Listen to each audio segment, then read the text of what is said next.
All right, well, good evening, everybody, and happy Saturday.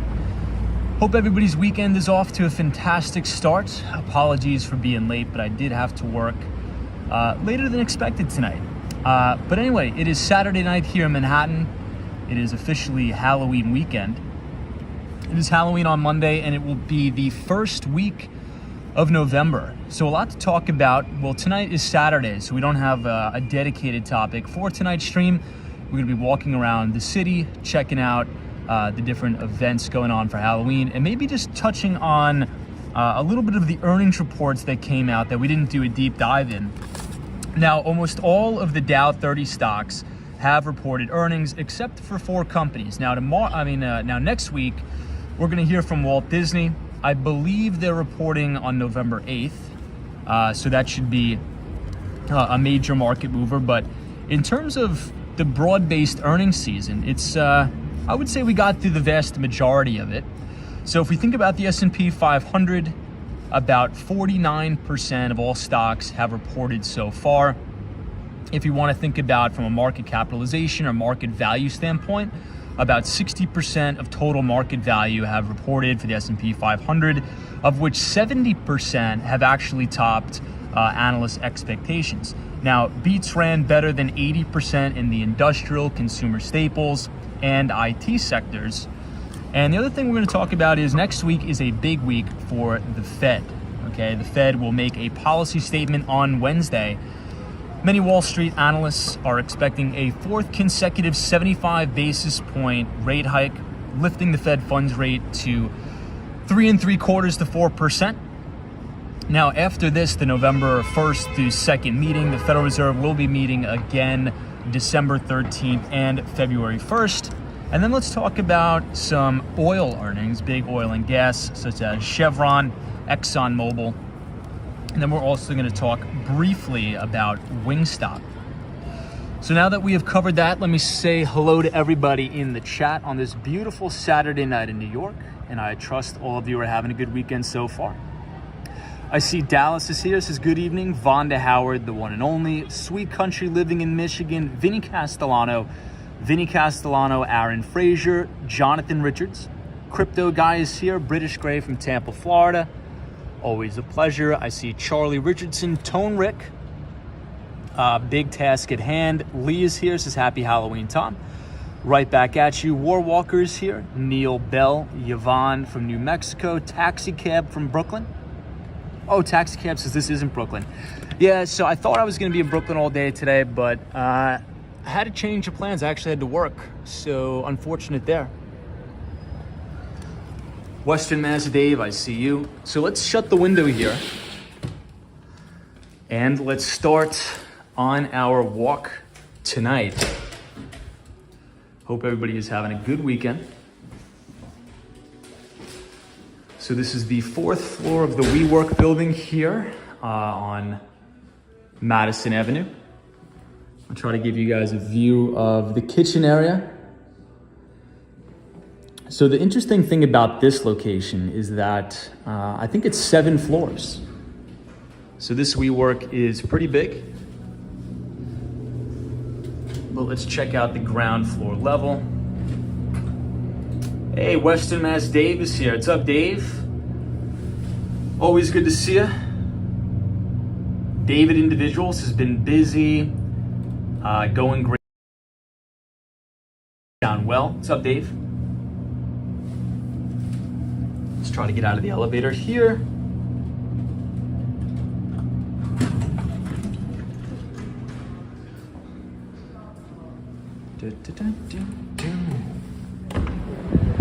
All right, team, we are now on ground level here in New York City, Madison Avenue.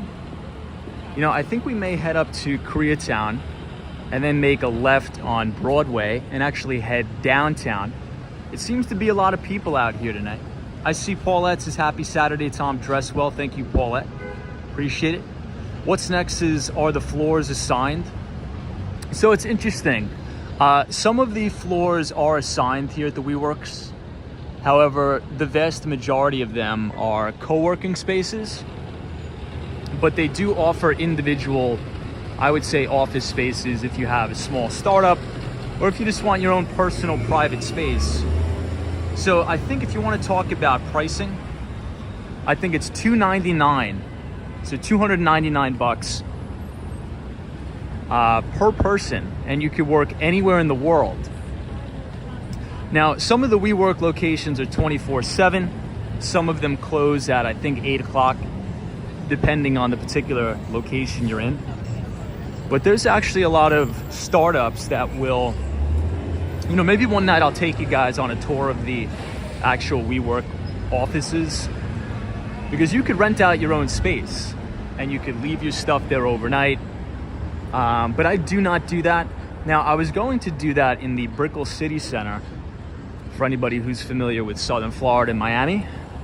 I think it was about $800 for your dedicated desk, in which case you get a private office door, you get a pretty nice view, and you could leave your stuff there overnight, right? So if you have papers and you want to invite clients up, you could actually leave your stuff there. But I don't know, I didn't really feel like it was of value, especially because I'm back and forth so much between New York City and Miami. I'd much rather pay $300 and then be able to work wherever I want.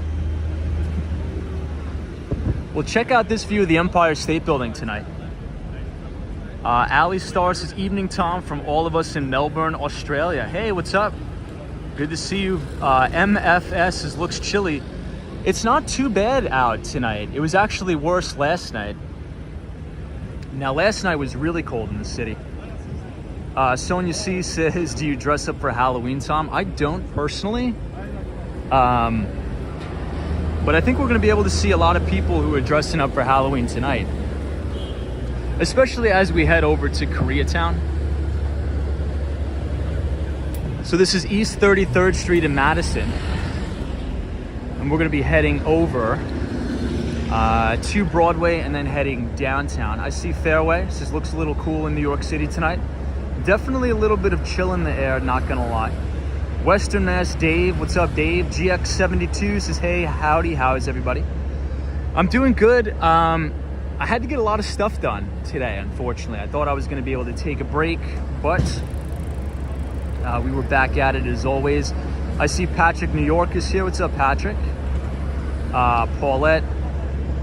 Yeah, so Vinny Castellano says, "Tom, can you walk through Koreatown tonight? It's sad about what happened in South Korea." Yeah, I heard about that too. It's, man, I don't understand how that happened. I mean, geez, it's so horrible. Now, I think, I just briefly read, I think I got a notification on my Wall Street Journal application. I got like a notification across the phone. Supposedly there was some type of like a panic or like a crowd scare, something like that, that caused a massive, sort of like a stampede. I didn't really read too far into the story because it was just so demoralizing and depressing. I think over 100 people died. But yeah, it's horrible, man. Connor says, "Tom, are you going to 7th Avenue in the Village tonight? Lots of Halloween stuff happening." Yeah, Connor, we're probably going to head down there.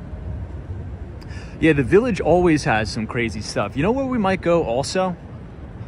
I may take a stop by St. Mark's Place.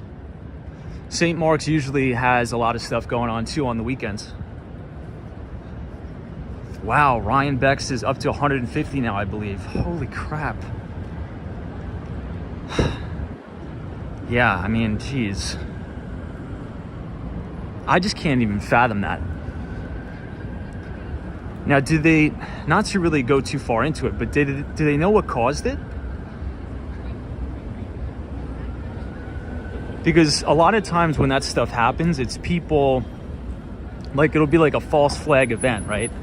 Like somebody screaming something and saying, I don't even know, man. It's just terrible. Hey, Dusty Cole, good to see you. Marcelo Gill is here. Says, "Hey, Tom, good to see you, Marcelo." Thus, it was a massive stampede. Yeah, it's crazy. You know what? Let's I'll show you guys this view of the Empire State Building. So this is on the corner of 5th Avenue and 33rd Street, in between 34th. Now, this is a pretty nice shot, pretty interesting shot of the Empire.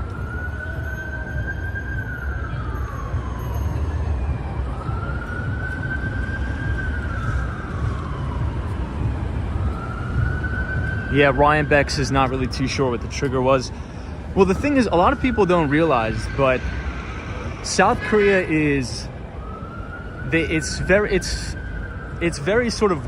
westernized. It's sort of like the United States. So they were probably having a massive Halloween party, because I know the last 2 years they weren't allowed to have big gatherings, obviously due to the pandemic, the C-19 pandemic.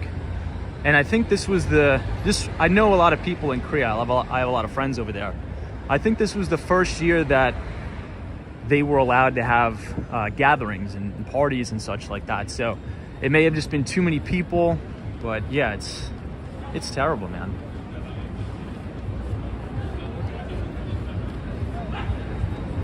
But this is Koreatown. This is East 32nd Street. It's one of my favorite locations in the city. This is 5th Avenue. And I think we're gonna take one walk through Koreatown, and then we're gonna go to Broadway and head downtown, maybe to the Village, and maybe cut over to St. Mark's Place and the like.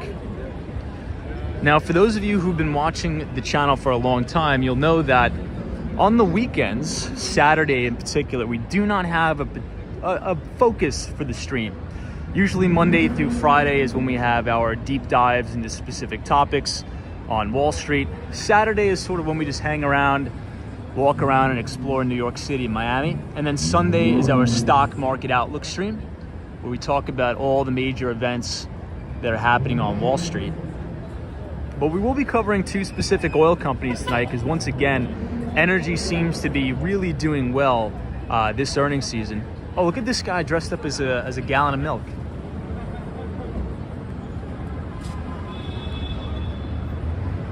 All right, that's a hilarious costume. Let's be on the look. Okay, so far this guy with the cookies and milk has the best costume of the night. So as the night progresses, let's see if they can be dethroned, if it's possible. First name, last name. I know, it's so yeah, so they have the costume of the night. Let's see if they can be dethroned. Pup says, do you have any plans this Halloween, or are you gonna be streaming? So on Monday is Halloween, right? Yeah, Monday I'm probably just gonna be working as usual. So I think much of the Halloween festivities will be going on the weekend, which is today and tomorrow. I don't know if I'm gonna be live on Monday, because I have to get ready and for my travel plans. I am going back to Southern Florida November 1st. And I have to get ready for that. I guess the good news in relation to that is some of the airfare is coming down, which is good. Wendy England is here. What's up, Wendy? Good to see you. So this is Koreatown. These are some really, really good restaurants here on 32nd Street. Now, if you're looking for a more affordable type of place to eat in Koreatown, I would check out Food Gallery 32.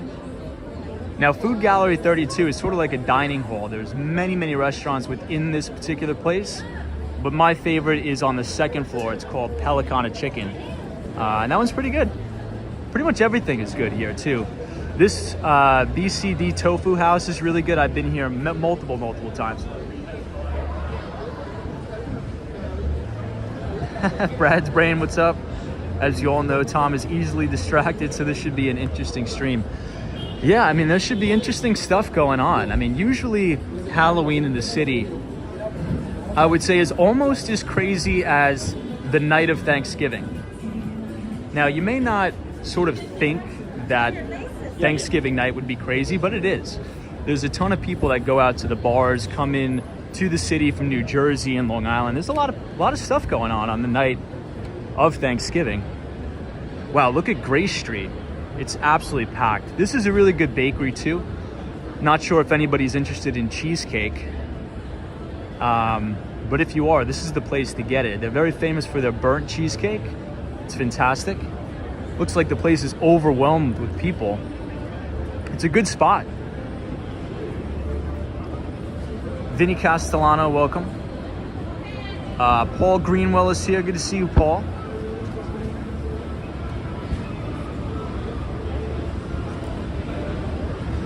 GX72 says Times Square has a lot of people in costumes tonight. Yeah, that's true. A lot of Times Square is probably absolutely packed, but I think we're gonna avoid Times Square tonight.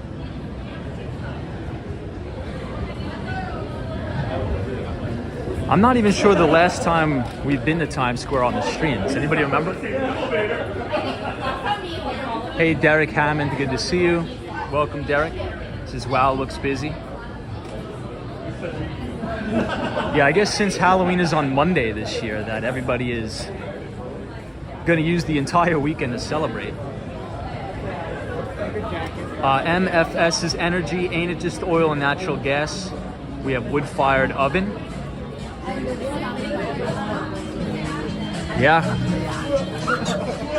Today, $8.98, still cheaper than frozen pizza. It's MFS. Well, all the major, well, I shouldn't say all of them, but the majority of the major oil companies reported earnings last week, and they absolutely knocked it out of the park. But I would like to send a potential warning to a lot of oil and gas investors, including myself, because I am long a little bit of the XLE. But profits were going gangbusters across the board at all these major oil companies. But that was in Q3 when crude oil was broadly trading above $100 a barrel. Now I think if you take a look at ticker symbol CL, the crude oil futures contract, I think we're right at like 87 bucks, maybe 88 bucks. Hey, Michelle K, good to see you. That's true, Michelle. Yeah, a lot of buffering at Times Square because there's probably so many people there. But this is the very start of Koreatown here on 32nd Street. Extremely busy, but we're gonna be making a left on Broadway. JT50 says, hey Tom, good evening. Been watching you for about a week and I'm really enjoying your stream. I am hooked. Hey, JT50, thank you for that. I appreciate it. Yeah, so we usually do these live streams 5 days a week. With Monday through Friday, we focus on a specific financial topic. But Saturdays is sort of our day off. We just kind of hang out.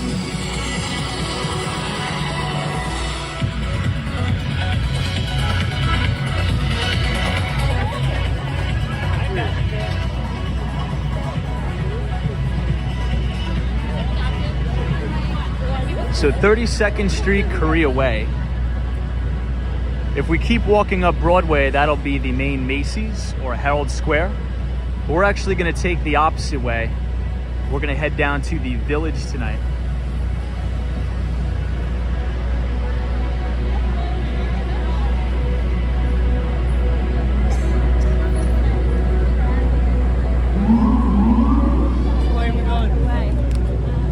All right, let us head down this way because Broadway will take us all the way to Madison Square Park.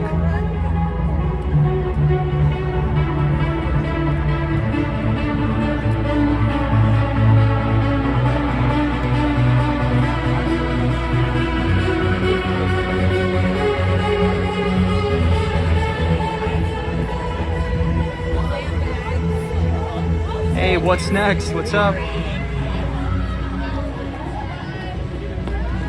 What's next is that's what I love about New York. It's a melting pot. Same here. GX72 says it's $2.99 a gallon in my area. Yeah, and you know, a lot of the capital expenditures of a lot of these oil companies have been rising. Now, they've been raking in windfall profits, obviously due to the elevated price of oil. So Q3 ended in September. But now this is why I always stress that you have to look at, if you have like a trading view or something like that. Oh, that guy is going crazy on the bike. If you check out crude futures, back in March is when we put in that top at 130. And it's taken us almost 6 months to at least attempt to try to take out that record high. So I think the broader based energy trade may be coming to an end because Q4 profits for oil companies are probably still going to be strong, but not as not as strong as Q3, no way.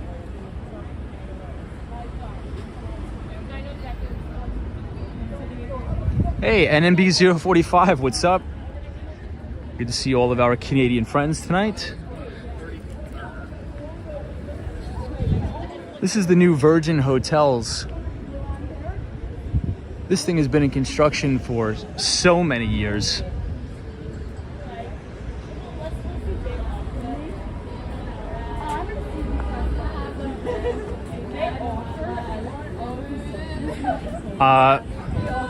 So Ryan Beck, so the XLE is the Spiders ETF that tracks the energy sector. So long story short, if a lot of the individual energy stocks are outperforming, the XLE is an easy way to get exposure to energy in particular, so you don't have to pick individual stocks. Now, I think ExxonMobil, they reported earnings last week, and they reported record profits and very, very strong revenue. This is West 29th Street. Let's just stop at the red light. And I think they broke into all-time record high territory. Wu-Tang said it. Couldn't it be all so simple then? Yeah, it was. You just go to the motherfucker with the longest hair, and he had the best weed. Now you gotta go to fucking Polish store. Let me just get away from this guy for a minute.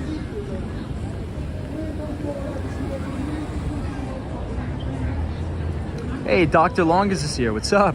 Crypto guys, has been a good weekend for Elon doggy coins.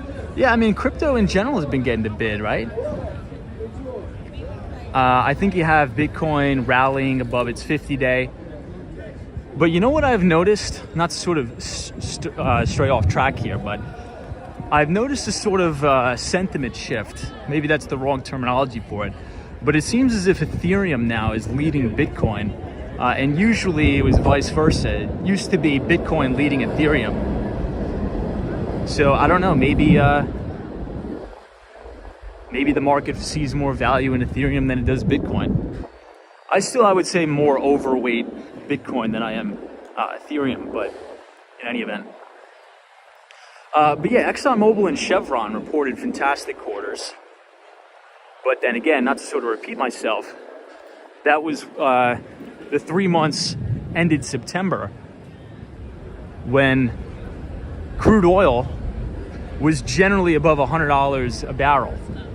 And now we are well below the 50-day moving average, and I think the 200-day as well on crude, trading at around 88 bucks.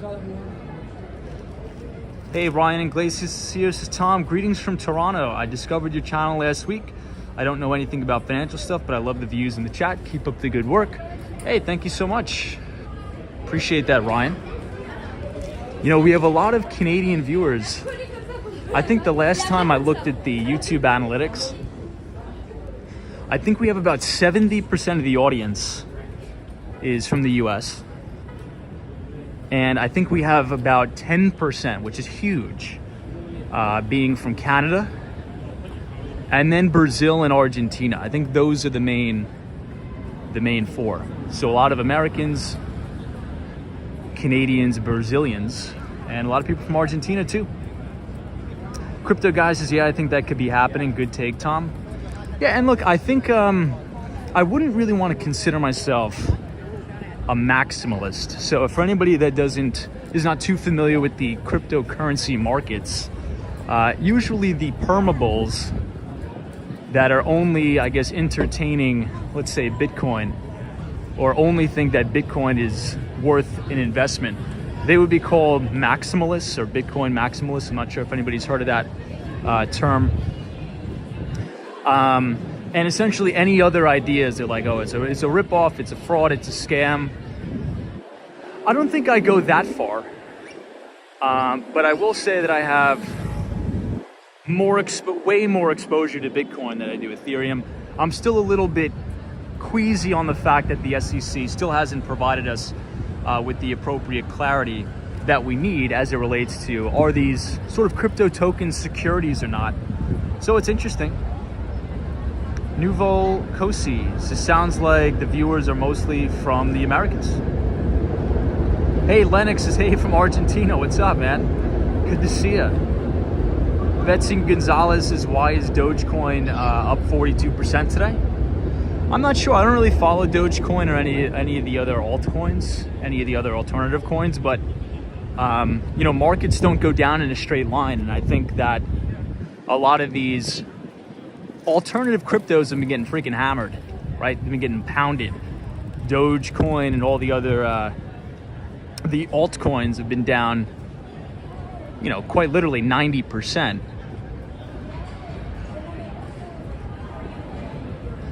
Hey, Sally is here. Good to see you, Sally. Always a pleasure. Welcome. I see Neil Bell. This was looking at Bitcoin price history 2009 to present earlier today. Lots of those if-onlys. Why didn't I just thoughts?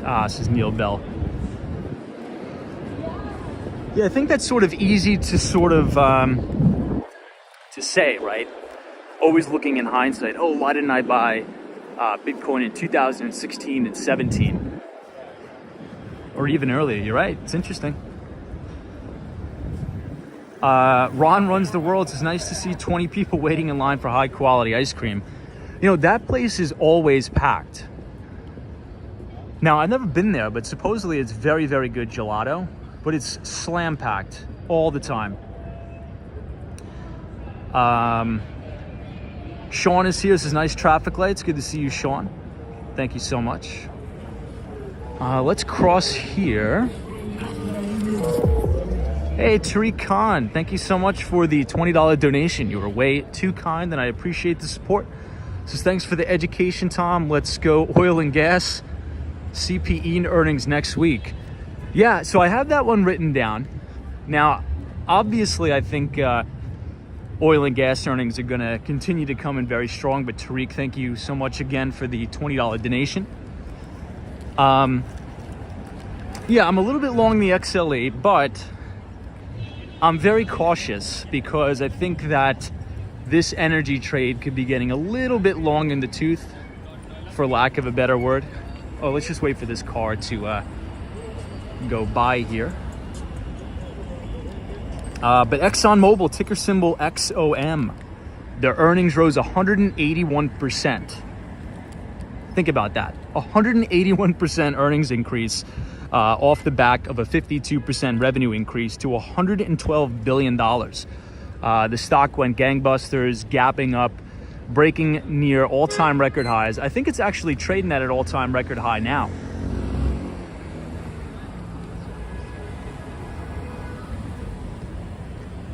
Jerry says best to order gelato on Uber Eats. So, all right, I'll tell you guys a quick story about gelato since it's Saturday. So I was actually on a lunch break. This was back when I was in Miami, working out of the Brickell City Center locations. You guys will see it when we do our Miami live streams. So I tried this gelato place. I'll film it next time we're there. For a small, like the smallest little thing you could think about. Smallest thing of gelato ever. It was $10. And quite literally the cup was like this big. And I'm like, you know what? Why can't I just go into the Whole Foods and buy a gallon of ice cream for $10? Why would I ever go here? Anyway, it's crazy what those little places charge. I don't get it. Could you imagine if you have, you know, wife or husband, kids, 2 kids, and everybody goes out to get ice cream? That could be $50 just for if everybody gets a little glass or a little cup. Oh, this guy's dressed up as Mario. That's a pretty good one. I still think the guy with the milk carton and the cookies is probably the best. Hey, Sean says, yeah, walks in Wall Street. I don't want you to get hurt. Be careful. I appreciate that. The LT Prod says today's Baron cover is similar to what you've been talking about here for weeks. Yeah, the LT Prod, it's called the Baron's Curse. You know what? Let's cross this way. I want to show you guys the top of the Empire State Building. Now, I never want to say, anytime I hear one of those mini dirt bikes, I'm like, oof, because those guys go like 100 miles an hour. But I don't mean to say that to say, oh, nobody should read Barron's. I mean, I read the paper every week. But usually, all right, I'll give you 3 examples. I'll give you guys 3 solid examples. And we've talked about this on the live stream before. I think the biggest example, as we're standing here outside of Madison Square Park, looking at the beautiful Empire State Building. Now, this was, I think, a little bit before Christmas, okay? So right before the stock market put in a major top. And the cover story of Barron's showed all of these big balloons, right? Floating away to the sky. And the insignia on each of the balloons was the ticker symbol for Apple, the ticker symbol for Netflix, Amazon, and I think Meta. Anyway, all the major tech stocks. And the cover was the unstoppable rise, or the inevitable unstoppable rise of big tech. And I'm like, uh-oh, that's not good. And pretty much almost top ticked it. You know, you saw Netflix crater 80%. I think Netflix, from its all-time high to when it bottomed about 3 or 4 weeks ago, was down 80%. Same thing with Amazon getting crushed after earnings. So usually, not all the time, but usually when you have major key events on the headline of major publications, that could be a signal. It's not usually a top tick, but it usually is a signal that the trade is getting a little bit long in the tooth here. So, hey, Ryan Royal is here. What's up? Good to see you, Ryan. Welcome. Real Talk New York is here. Says, hey, Tom. Hey, good to see you, my friend. Thanks for being here. I see Abdullah. Good to see you, Abdullah. Welcome. Jerry says, my company would not allow me to expense laundry, but I found they do pay for ice cream. Enough said. Well, I mean, that's it's either a win or a lose, however you think about it. All right, second example, and I think I posted this on my Twitter feed too. So in 2020, this was like peak fear. Like, this was when everybody was running out of Manhattan. Everybody thought if they got the coronavirus, they were going to die, which obviously turned out that wasn't true. Thank God. The New York Post. Now, the New York Post is probably the number one contrarian indicator as it comes to the financial markets, because the New York Post is not a financial publication. And on the front page of the New York Post had the Wall Street Bull, and the Wall Street Bull had a COVID mask on, and it said, stock market is sick. Dow down 2,000 points. I remember taking a picture of that. I bought the paper, I sent it to my friend Jim, and I'm like, yeah, we're probably pretty close to a bottom here. And if you go back and look at the markets, I think the stock market bottomed maybe 2 or 3 weeks after that publication. And that was right around the time when the VIX, or the CBOE Volatility Index, was, I think it's something crazy. I think the VIX topped at around 80. I think maybe 81 or 82. Maybe you guys could fact check that in real time, just so we can know the exact number. And those were levels that you saw during the great financial crisis when the entire world was falling apart. So yeah, it's just an interesting dichotomy of fear and greed. And maybe, I'm not saying anytime you see something in a major publication to counter trade that, but you can just use that as a broad-based gauge of sentiment. I think that's fair. So this is East 21st Street. We're looking uptown. Another great view of the Empire State Building. Fantastic. Sherry is here. Good to see you. Welcome. Latha says, I remember the bull sporting the mask. Great cover, by the way, though. Mr. Cold is here. Yeah, Dr. Longest says, I remember when they said New York would never come back. Yeah, I remember doing live streams and everybody sort of saying the same thing. Now, so sort of not to get political, but I will make this statement. It doesn't matter, and I'm a very, very firm believer by this. It doesn't matter how egregious New York City's politics are. It could get 20 times worse from here, and the city would always have people wanting to move here just because it's such a very, very unique place. And you don't have that in other places like San Francisco, LA. These people are dressed pretty cool. Decent costumes. Still not beating out the cookies and milk, though. That guy still has the #1 slot. I rate the cookies and milk costume, I'm gonna give him a 9. I'm gonna give him a 9.3. think that's generous. So I think New York is very interesting in that sense. And unfortunately, I believe the politicians know that. So they can be as irresponsible as possible.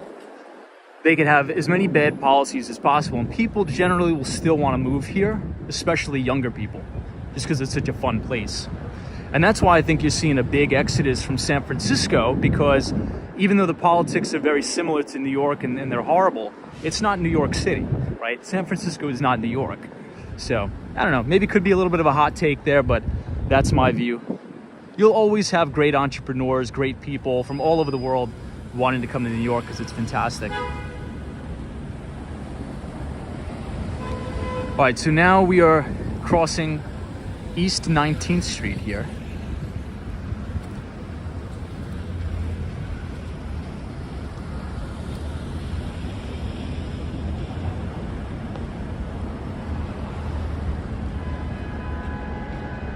MSF says San Francisco still wins over New York City.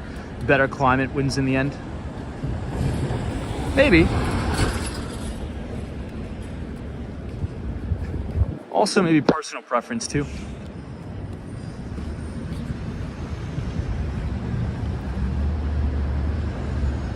Look at these American flags here, beautiful. Yeah, WW says, I appreciate being here in New York City, even though it's a tough life sometimes. Yeah, it's definitely, it could be a grind. Let's just say that. You know, this particular color, I would say like the classic white on the Teslas, these are really growing on me. Now, you guys know my favorite color is sort of that, I wouldn't say the matte black, but it's sort of one tone lighter than it. It's like a kind of like a charcoaly. That's my favorite color scheme on the Tesla. Hey Chris, what's up? Says hello New York, hope you're doing well. Good to see you, Chris.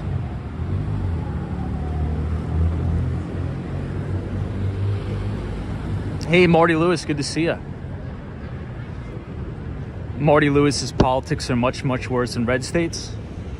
Yeah, I guess just depending on your preference.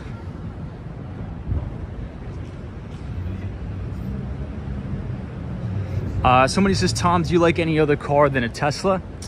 It's tough. Let's just put it this way. I'm not a big car guy, but I will say this. If I did have to buy a car, it would undoubtedly be a Tesla.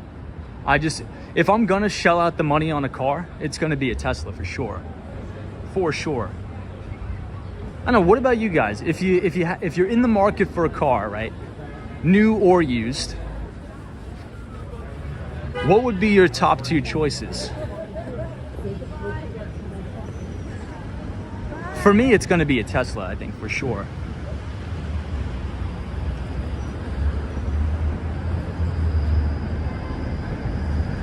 Wow, this street is kind of cool. You have some outdoor dining space here. A lot of scaffolding.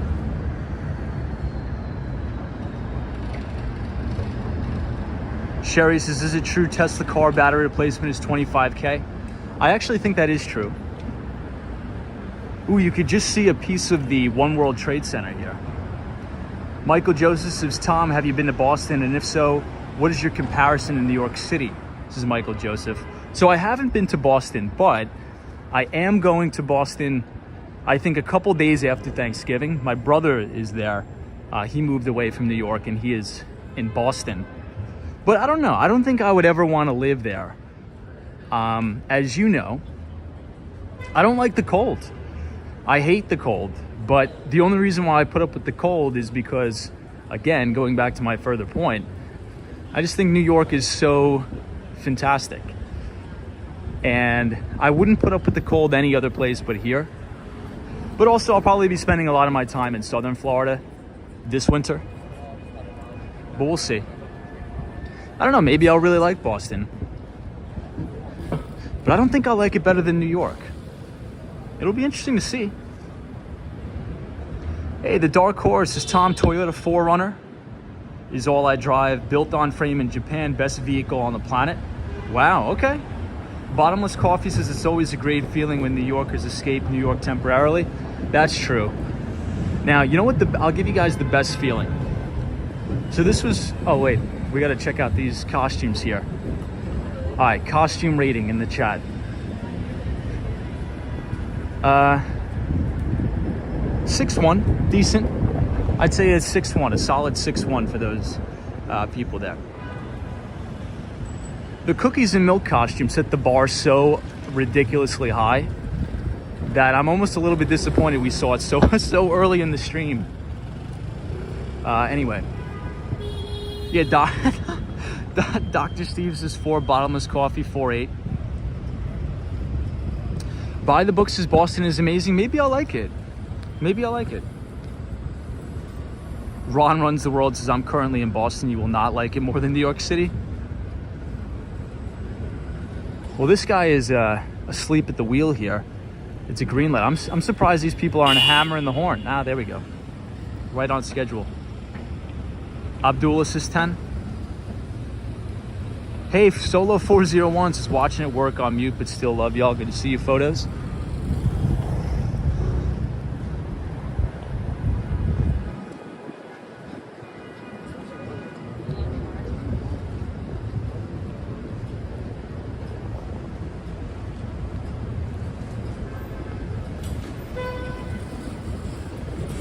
Yeah, Ryan's like, last night the guy would have been crucified. You're right.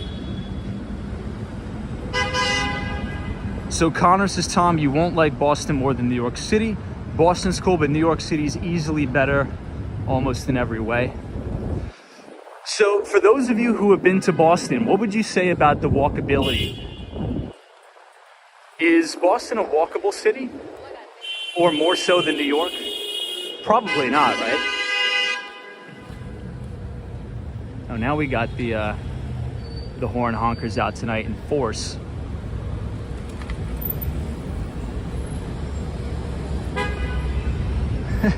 Somebody says Tom is a professor for Halloween.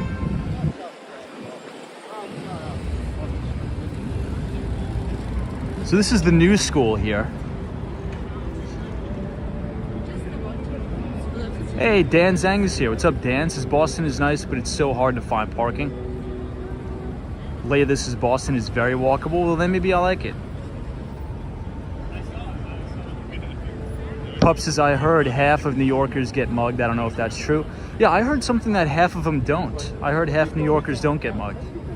Derek Cameron says, is everyone falling asleep at the wheel? Potentially.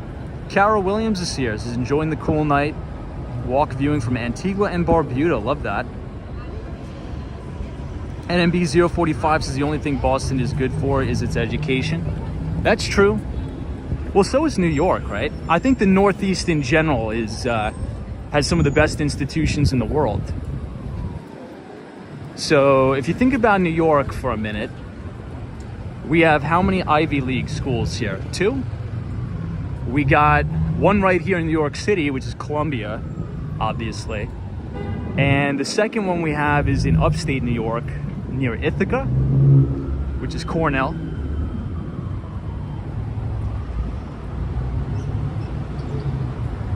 Yeah, I would say the Northeast is pretty strong with the education. You're right.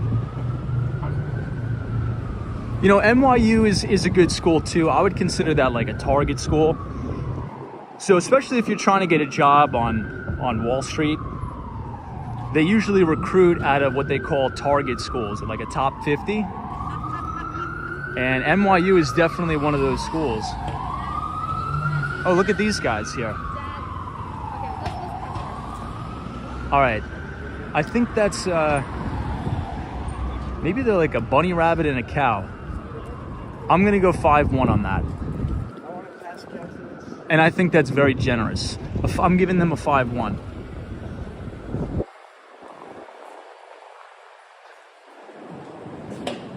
Yeah, we'll keep walking down this way because we'll see Washington Square Park.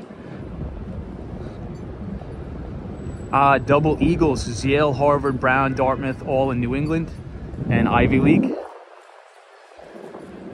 That's true, I forgot about Yale for a minute, and Dartmouth. Austin City Limits, what's up, my friend? Good to see you. Steamship, that's another one, MIT. Massachusetts Institute of Technology. You know, we were briefly talking about the cryptocurrency markets. Now, there's a very, very famous CEO of MicroStrategy. I'm sure everybody's heard of him, Michael Saylor, who's loading the balance sheet up with Bitcoin. And that is definitely causing a lot of ruckus, let's just say that. All right, so this is 51 Fifth Avenue. We're headed southbound. We are about to run into Washington Square Park. Michael Joseph is MIT, BU, Harvard, all in Cambridge. Julia M is here. What's up, Julia? Good to see you. Happy Halloween weekend. It was only until my... Yeah, Brad's brain. Was I a little harsh with the 5-1? All right, what do we got with these guys? Ooh, these guys are good. These guys are in the 8s. These are all in the 8s.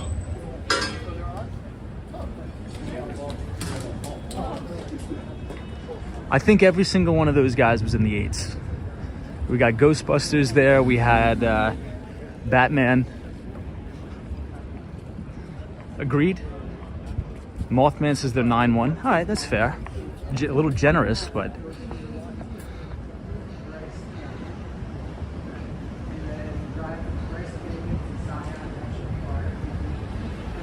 Now, this particular block is really nice, especially when there's not all this scaffolding.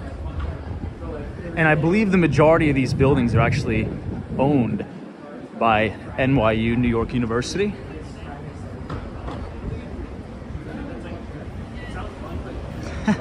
Dan Zhang says, Tom, you could dress up like Warren Buffett for Halloween.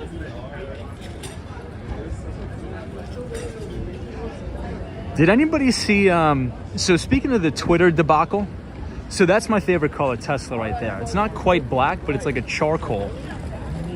Really nice.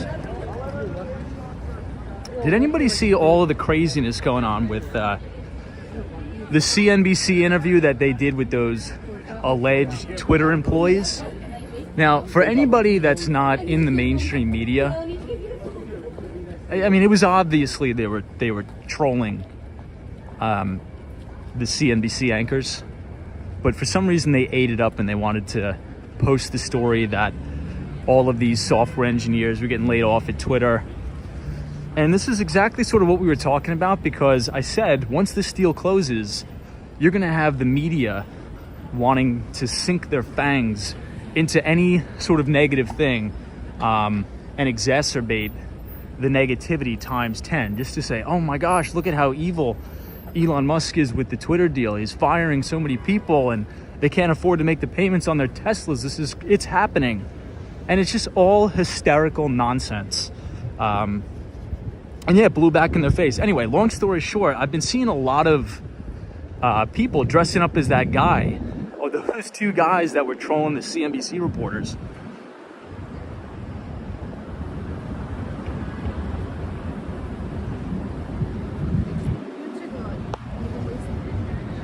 Hey, Brian Forrest is here. Good to see you. The LT Prods is someone somewhere is going to dress up as Elon Musk carrying a kitchen sink. That's a good one too.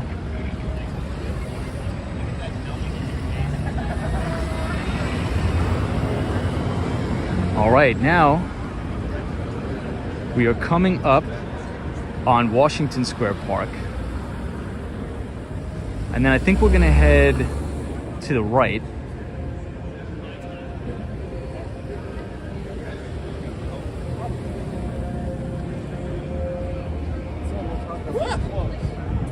Hey, Tom G. What's up, Tom? Good to see you, my friend.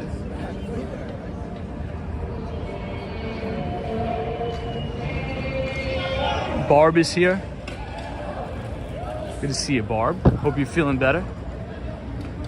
Jonas says, hey, Tom, where are you now? So we are coming up right on Washington Square Park, which is on the campus of New York University, and very close to the Stern School of Business, right here at NYU. Hey, William Brooklyn says, yo, did you see the guy wearing the microwave on his head? I didn't. Maybe we'll run into him.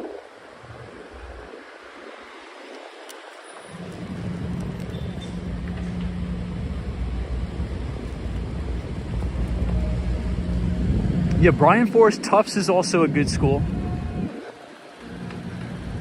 Wow, check this out. This is the very famous arch right here at Washington Square Park. Beautiful here. Love the detail. Yeah, so Michael Joseph, I heard that too. Supposedly the arch has a spiral staircase in it.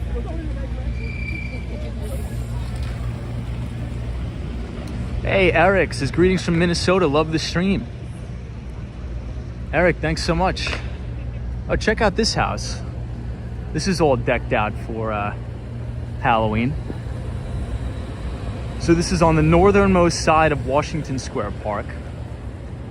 And I believe the majority of these homes are owned by NYU.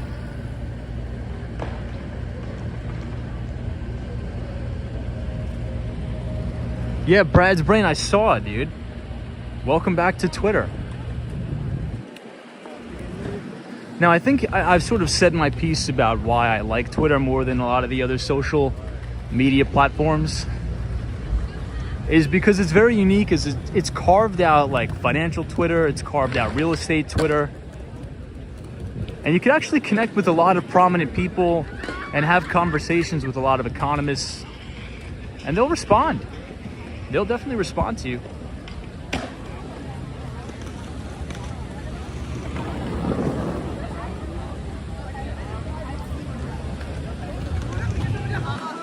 All right, so this is Washington Square Park now. Definitely a lot of people out here tonight for Halloween weekend on this Saturday. A lot of good skateboarding talent here too. Now, in my college days, I actually used to be here almost every weekend when I had off, skateboarding around. Hey, Rob, what's up, man? Good to see you again. I know, Michael Joseph says, Tom, everything around the park is now 100% owned by NYU except 1 or 2 apartment buildings. Kind of crazy, right? It's the New York University monopoly, I guess you could call it. Think about how much real estate value that is. All of those buildings owned by that college. And I think the tuition is something nuts.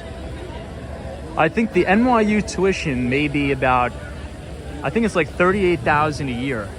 Maybe a little more with the room and board, maybe 40. College is crazy, man. Crazy, crazy expensive. Yeah, Ryan Beck's is a different kind of institutional investor. I wanted to talk about this tomorrow when we do our stock markets a look ahead live stream. But there was a really, really good article in Investors Business Daily. It was actually the cover story.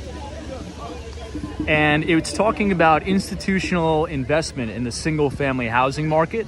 That's going to be a really great topic. We're going to talk about that a little bit tomorrow. So if you guys haven't read that, I would definitely check it out. It's the cover story of IBD.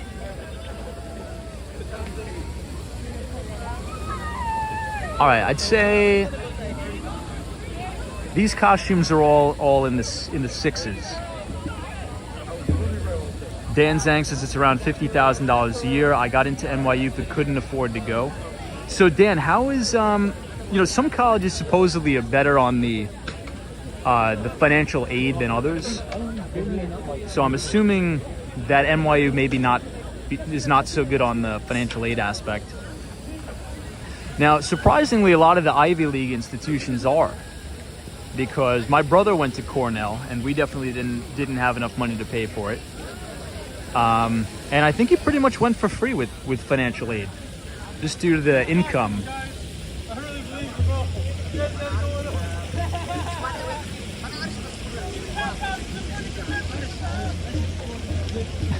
That's hilarious. Those guys went up to the police officers and they're like, your costumes are very convincing. Hilarious. Oh, this guy is, what is the movie this guy's from? The Incredibles, right? We'll give him an A1. We'll give him an A1. Lucille says, as a European, I didn't expect New York to have such European architecture. Wow. Yeah, it's a lot of diversity here in New York.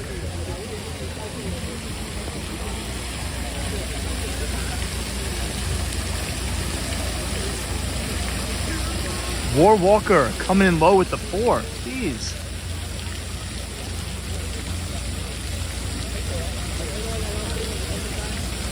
Funny Monkeys is, if you want to be a billionaire, own a college, RIP every kid for the sake of education, then get student loan money refunds from the government. This is Funny Monkey.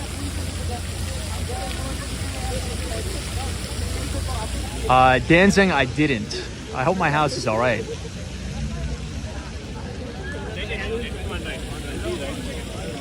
I never even thought about that, Dan. That's a good thing. Yeah, my house is going to be the buzzkill house on the block. So all the kids are going to be banging on my door, and there's going to be no one home. What is it called when the kids throw toilet paper all over your house? For the people who don't have candy out, that's going to be me. I'm going to walk home, and I'm going to see a bunch of toilet paper. And I think it's well deserved. I won't even be upset. I'll be like, yeah, I probably deserve that. All right, this guy is pretty good. This is a Squid Game costume. I'm gonna go 8-2 for the Squid Game costume. 8-2. Yeah, Latha's like, Tom, it's gonna be eggs. Jeez. Yeah, hope not.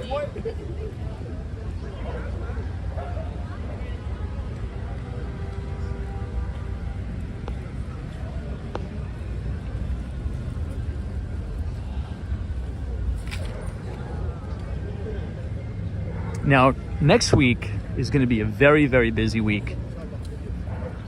We are going to hear from our good friend, Fed Chairman Jerome Powell, which should be exciting, for the November 1, November 2 Fed meeting, when they will make their announcement on monetary policy. Big rat right there. I'm not sure if you guys saw that. But we should be expecting a 4th consecutive 75 basis point rate hike. But as we talked about, the Bank of Canada actually came out here with what many people are calling a soft pivot, only hiking rates by about 50 basis points. So it'll be interesting to see if the Fed sort of picks up on any, I guess, nuances from the Canadians. Maybe we'll only go 50 basis points, but as I've said before, I think we're going to get back-to-back, again, solid 75 basis point hikes.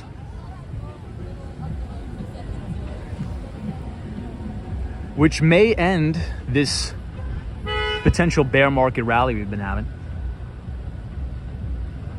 Latha, that's good. My costume should be Jerome Powell.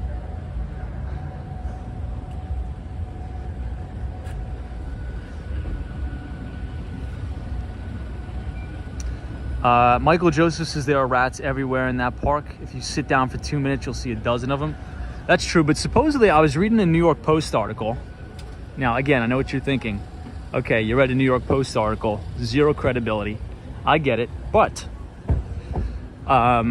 supposedly New York City doesn't have the most rat problems. I think it's Chicago, which I don't even understand how that's possible, because we have a ton of rats in the city. So in my opinion, where I've seen the most rats in the city, there's that beautiful fountain. It's actually a very beautiful fountain, beautiful park, but the rats, it's almost unbelievable.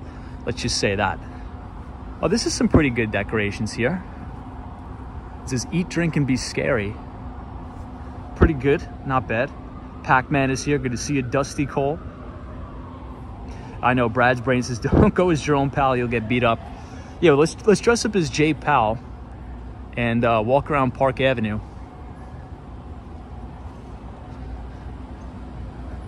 This is pretty good.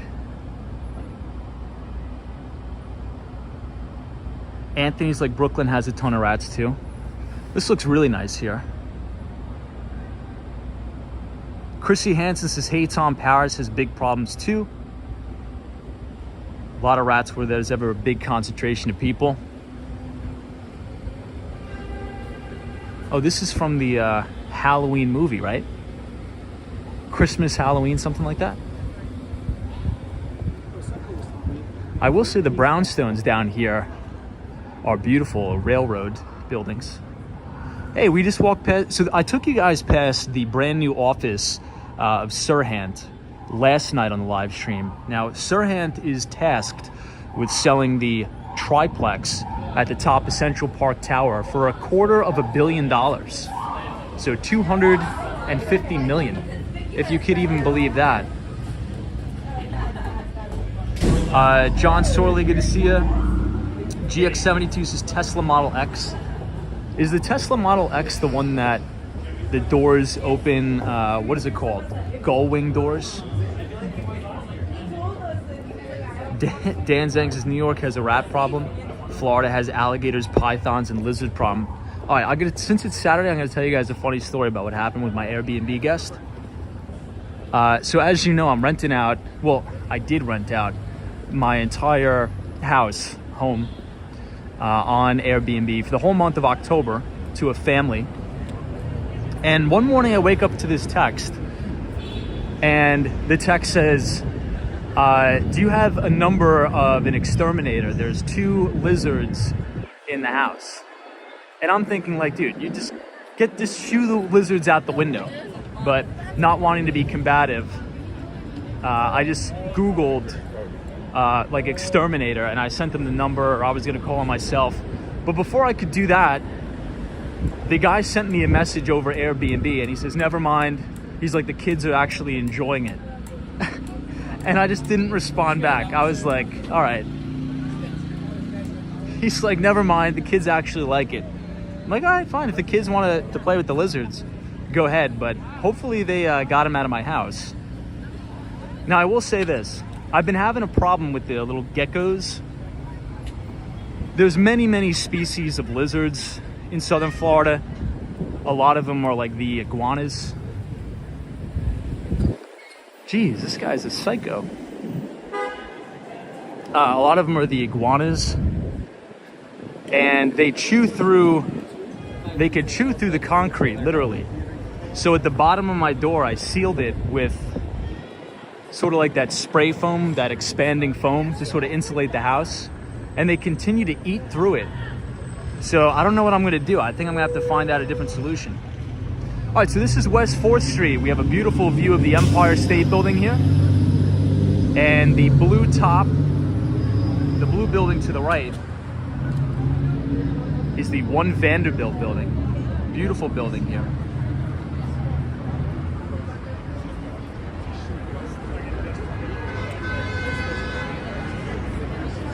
Chrissy Hansen says love lizards, but they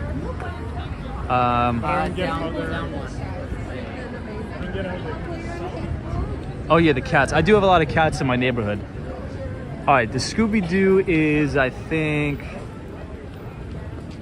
he's a 9'6", I think, for the Scooby-Doo costume.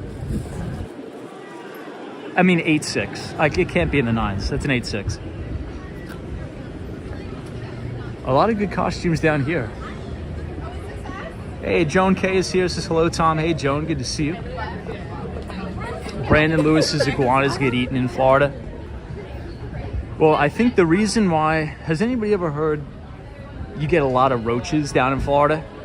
I've never had not one roach in the year that I've been down there. Not one. And I think the reason for that is because I have so many cats in my neighborhood. There's quite literally about 30 plus stray cats in my neighborhood, maybe even more. And I think they eat them all, which is good.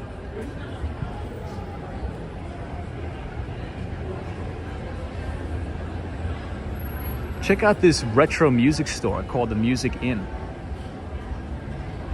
Hey, Sean E says the geckos in Florida are good in your house because they eat all the bugs and spiders.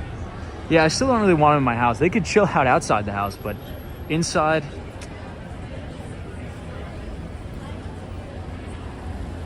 Yeah, Anthony, they do. Cats do eat the roaches.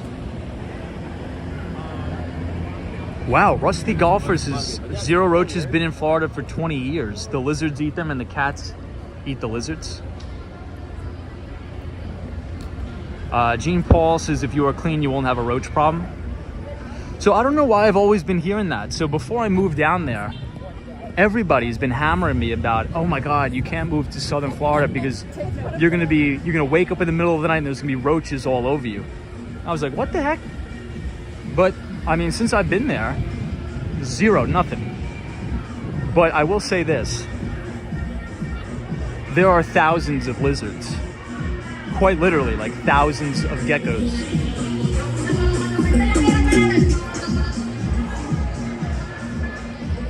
So this is like a karaoke place. It looks pretty packed too.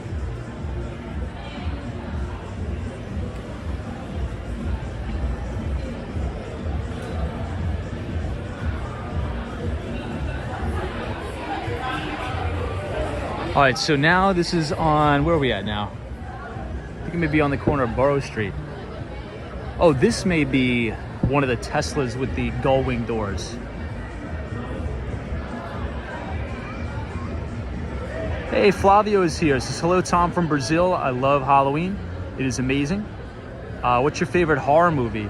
Whew. I don't even think I could name a horror movie. Let me see. I'm not a big movie guy. I don't really watch movies. Maybe I would say The Exorcist? Maybe? All right, there's some pretty good costumes in here, if you guys can see. They did a really good job with the outdoor dining setup here, too. They did a really, really good job.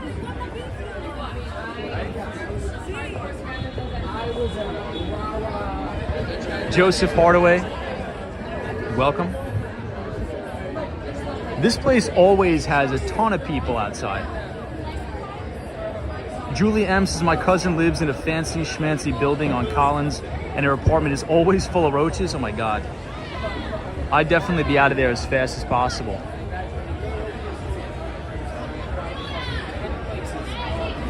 Really nice place. So this is the corner of Borough Street and Sheridan.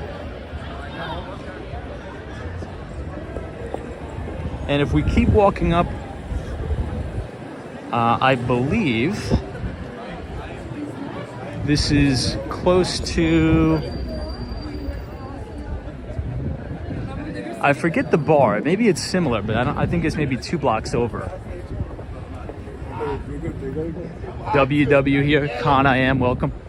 Always a pleasure to see you. Everybody expressing, they say, I don't know what you think, nigga.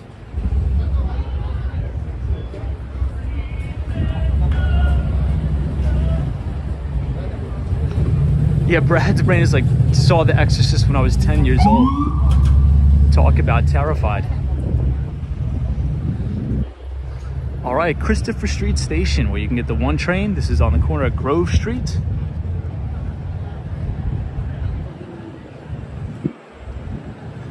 We will cross over here. So I wanted to bring this up before I forget. This guy has a Bugs Bunny hat on. His ears are flapping in the wind. All right, for the Bugs Bunny hat. All right, what am I gonna go? I'll go 6'2" for the bunny hat. Because it's not like a full decked out costume, but he's given an attempt, and I always appreciate a good college try. You guys saying 1 out of 10? Hockey Girl says, went to college in Miami, and we had roaches in our dorm all the time. So that's exactly what I heard. Maybe it's just because it's a dorm and college students may not be the cleanliest of people, maybe, perhaps.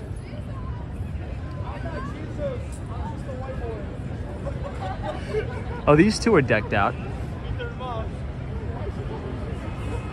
Con I am says Halloween is Monday.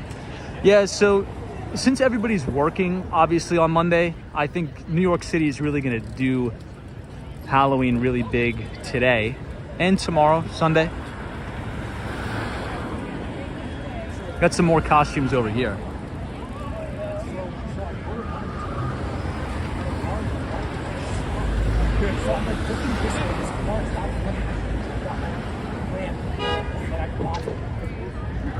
You know what, let's go this way and then we'll make one loop around. just so you guys could see the Stonewall Inn, which is a very, very famous bar here. Oh, this guy is Thor with the Thor hammer. All right, let's get a little bit closer. Thor hammer is that's an 8-9. That's a high score.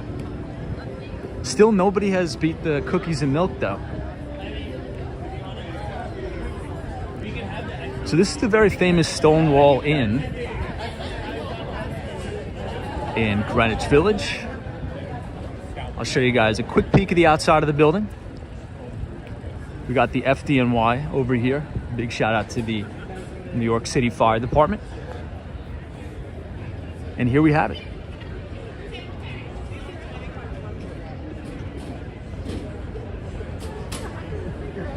Thor, right? War Walkers. Am I thinking of the right superhero? Doesn't Thor have the hammer? Or maybe that's a different guy. I could have sworn it is Thor, right? I don't know. I'm horrible with movies. Maybe I'm wrong. Mr. Heat says, hey Tom, funny because I live here in New York City and I'm still watching this as if I don't. Best city in the world. Hey, well, thank you so much. I appreciate it. Yeah, and Greenwich Village is always a very fun place to sort of hang out. Does anybody remember me bringing up Wingstop? Anybody remember me bringing up the company Wingstop? I would say maybe a couple months back on the stream. Here, let us cross here. I think there's a lot more. Oh, here we got some good costumes here. These guys are dressing up. I think it's Santa Claus we got coming up. Let's see. So it looks like Santa Claus, Super Mario, and a dinosaur.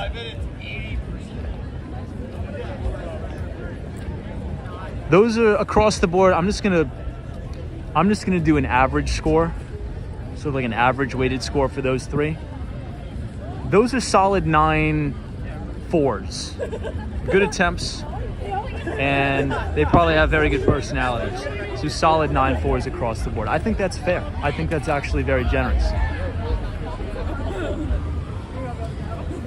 Oh, these guys. Oh, these are good costumes here.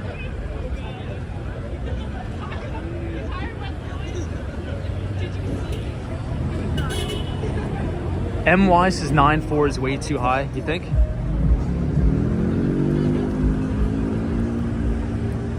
Yeah, Buy the Books is Batman and the Cookies and Milk is still top of the list. It is still top of the list. I'm a little bit bummed we saw them like the first minute of the stream too. So Wingstop really quick, and we're gonna talk about this more tomorrow. We did a deep dive into Wingstop maybe about, I would say 3 months ago now. But Wingstop reported a fantastic quarter. I mean, absolutely blew it out of the water, reporting a 55% earnings increase on a gain of 41% revenue gain to 92.7 million. Now, I believe Wingstop, the majority of the stores are franchisees, I would say. Right. Make sure you get that, and everybody knows. Good to see you. Definitely. But so that is, I have a bull thesis on Wingstop. I think it gapped up to all-time record highs. And sort of here's my thesis with Wingstop. With these particular, I would say, I don't know if I would consider them QSRs. Would you consider them a QSR, like a quick service restaurant? Now maybe, but if you catch these early and you catch a good trend, they have good earnings and people love it. Now, I've never been to a Wingstop. So has anybody here been to a Wingstop? And if so, what do you think about it? Thumbs up, thumbs down. But they reported great earnings. And this reminds me of Chipotle and its very early innings of growth. And we won't sort of go into a big breakdown today because it's Saturday, but check out the growth trajectory of Chipotle. If you pull up the earnings block of Chipotle going back to IPO, you know, if we could catch another Chipotle, I would not be upset. Let's just say that. But not saying to go buy the stock. I'm not saying to go sell the stock. I'm just saying this is one I'm watching and it's on my radar. Wingstop. Sophie YT, this is for Thumbs up for Wingstop in Florida. Got the moped coming.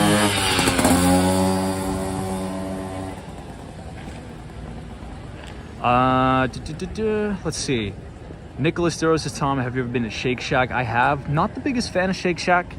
I know they are publicly traded, but not the biggest fan of Shake Shack. Joseph Hardaway says, real good chicken sandwiches at Wingstop and lemon pepper wings. Dusty Cole says, Wingstop is garbage in my opinion, but I'll eat wings. Yeah, so it's definitely not. And I think that's what Chipotle really had going for it, right? Because you can get a decent meal at Chipotle. Now, I'm not going to go as far to say it's a healthy place, right? The sodium is off the charts. But if I had a choice, right, between maybe going to McDonald's or something else, or Chipotle, maybe Burger King, I'm going to Chipotle all day, every day, right? It's affordable.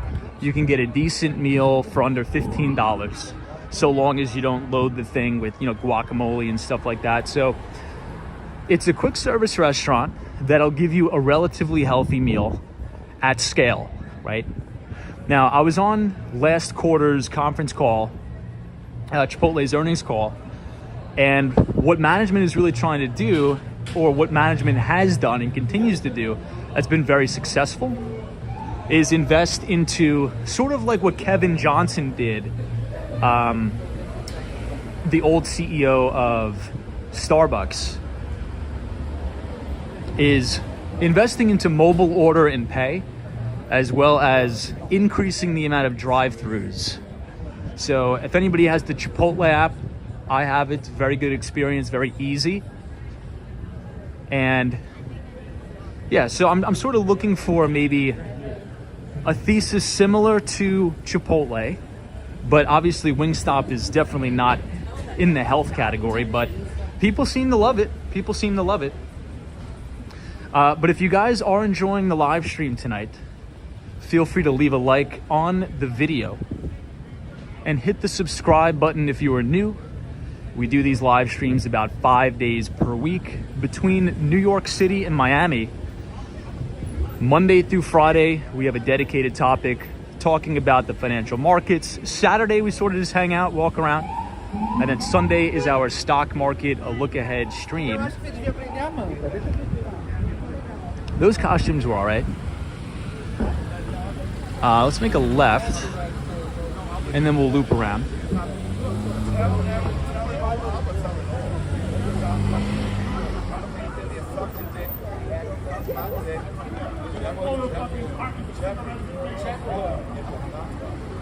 Ryan Beck says, Chipotle does a good job of looking healthy, but if you don't properly portion, then you're taking in 3 to 4x what you should per meal. In terms of the sodium intake, right? Now, that's my biggest gripe with Chipotle. But here's the thing, which is a little bit, which I understand. And Chipotle is obviously a for-profit business. And these big food companies have it down to a science of just how much sodium you should include into the food so it gets you addicted. And I think that's obviously what Chipotle is doing.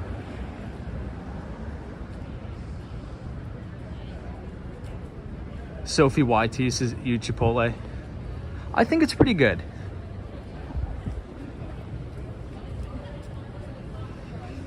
Somebody says, come to Canada. Pretty soon we'll be there. We'll go to Toronto. So this is Grove Street.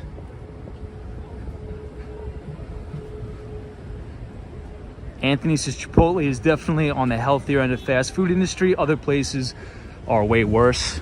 Agreed. Now, if you remember Bill Ackman, which is the hedge fund manager over there at Pershing Square, I still think he has a massive position in Chipotle for these exact reasons what we're talking about, right? You sort of want to invest into things that aren't just going to straight up, like literally kill people. So if you think about like a Coca-Cola, so as we have a lot of these activist investors come out here this whole crazy, I think a lot of it is nonsense with the ESG. The vast majority of it is nonsense. But I understand the people who say, look, why should I funnel my money into a company like Coca-Cola when they're really not making a big impact? And, you know, if you really, really hammer down on Coca-Cola, it's really causing a lot of the problems that we have here in the United States with our healthcare epidemic. So to Bill Ackman's point, Chipotle was one of those QSRs, which is the least worst option, right? You can get a decently healthy meal at scale and very quickly. And I really don't think you can say that much about any other quick service restaurant.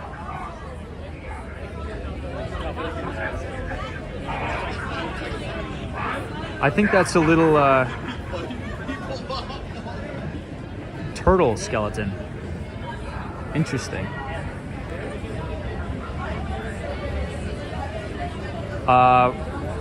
Ray Rock. I don't think we'll be able to do that. Maybe on a different live stream. But thank you for watching. I appreciate it. Does anybody know what they are for Halloween with the red baseball caps?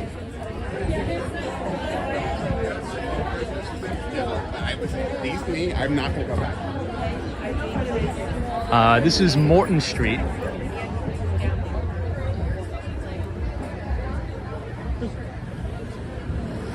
These guys are getting a pretty high score here. I don't know what they are, but they definitely deserve a little bit of a high score for the effort. I'd say they're in the 8s.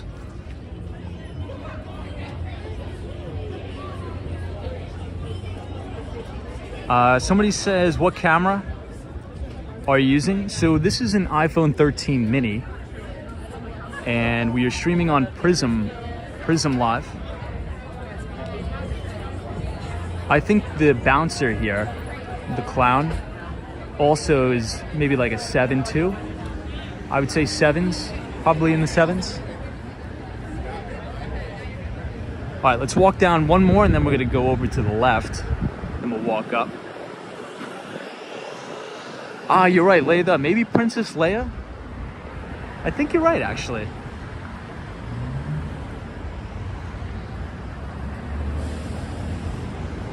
Oh, that's funny. They're in a league of their own.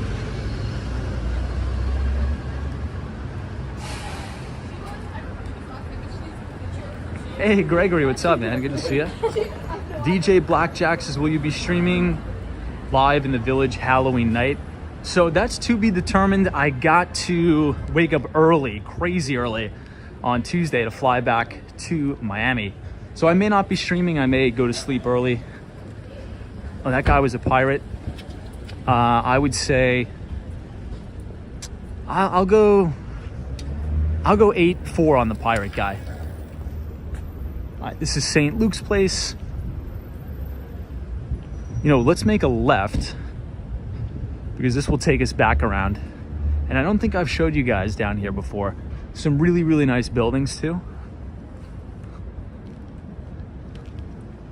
7-6 on the pirate. I think that's fair. Hey, Sparks Carnival says Barron's had an interesting infographic on the economics of Halloween. It's expected the United States will spend $10.6 billion this year on Halloween. Wow. I definitely don't doubt that. I'm going to read my Barron's tomorrow. So look at these buildings here. Beautiful. I like all of the big sort of staircases leading up to the brownstones, but I think you can consider these, what, half of them brownstones, and then what are the other ones called? The railroad architecture? But look at how amazing this block is with the tree-lined streets. It almost as if you're not even living in New York City. It's awesome. This almost reminds me of the Upper West Side. I'll give you one more shot of the buildings here. Ah, the row homes, right. Top G says, yo, Tom, you ever try a boosted board or other electric skateboards. So I've tried them. I'm just not a big fan of the boosted boards though. When we used to do these streams on the skateboard, it was just a regular skateboard. I find it hard to maneuver on the boosted boards in the city. I know, but what about you? You crush around the city on the boosted boards? I've just never been a real big fan of them. Especially now that the traffic is back in New York and I want to be able to maneuver in and out of the cars as best as possible.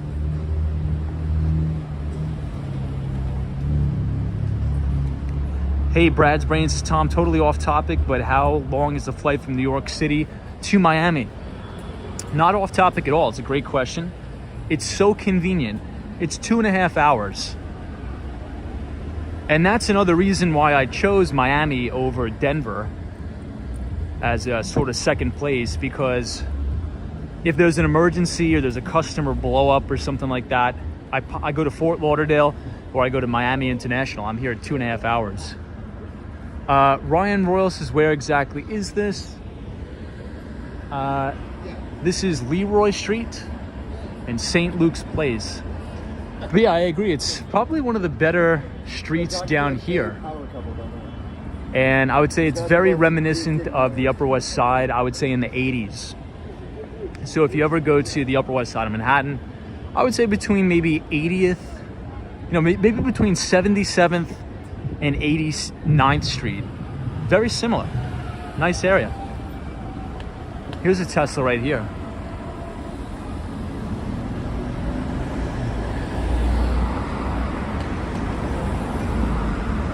Hey, Restless RVs. This is a very nice neighborhood. Also, what are your thoughts on Panera Bread? I would consider them to be another QSR with healthy / modifications. That's actually really true. Panera Bread, I would say, is a healthier. I would say it's probably one notch above Chipotle. Would you agree?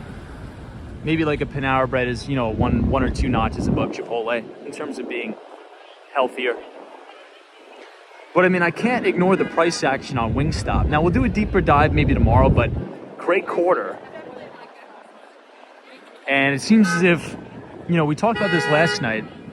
In a new bull market, you want to look for new leadership, right? So all of the tech stocks that led the previous bull market, if history is a guide, you usually have new leadership that emerges in the next bull run.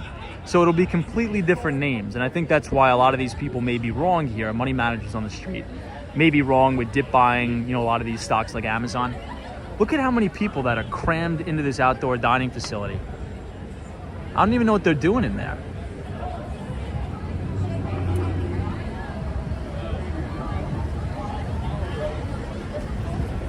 Stephen Bates. Good to see you, Stephen.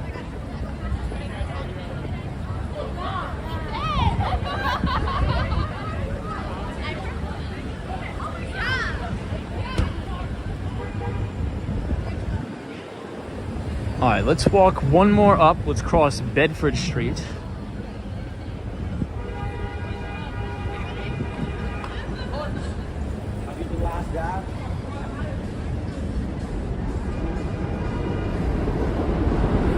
Sparks Carnival says energy stocks are the new FANG.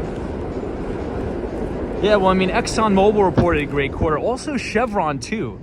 Chevron earnings soared about 88% as sales also grew about 59% to about $66.6 billion.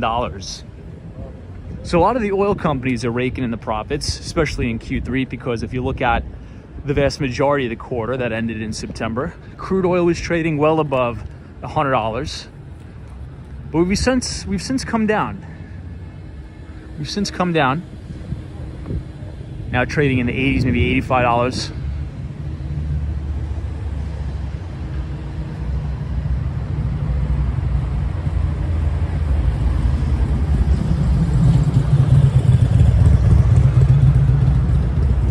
All right, what do we got for these guys coming up?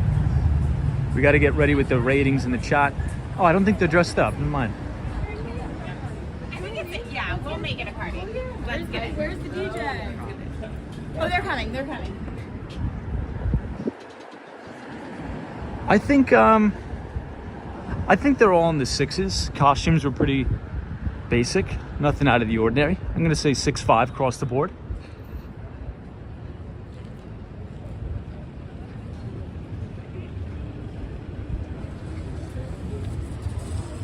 You know, these are some of my favorite.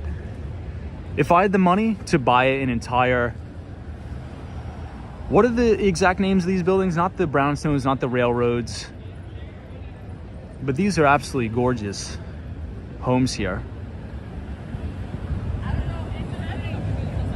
I don't know, sometimes I like the more olden style classic looks as opposed to a lot of the billionaires row, like 157 Central Park Tower. I guess it just depends on the mood.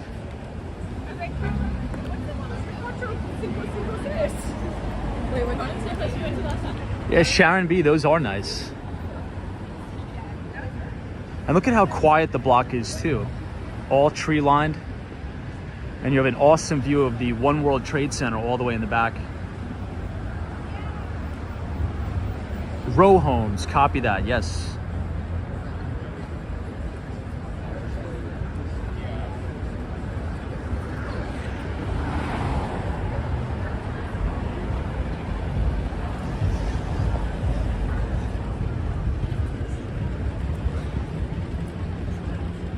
Bald and Rich says, so far I've seen nothing to stir my interest in visiting New York City.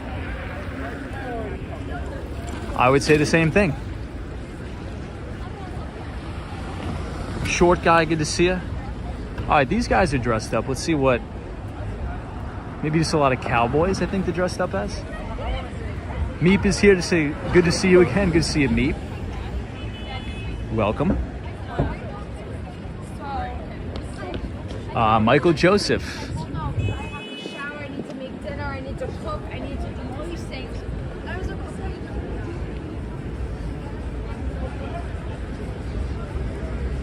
Oh, that's Bleecker Street Pizza. Bleecker Street's actually really good. Andy is here from South Korea. Good to see you, Andy. Hey, Tom, hope all is well with you.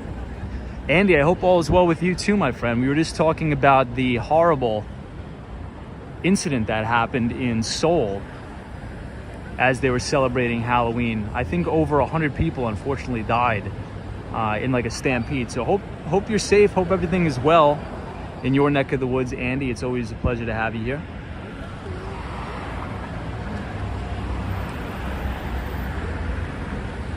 Another beautiful view of the One World Trade Center. Jonathan Rich is like, Tom, you have an old soul. You like should get. I think so too.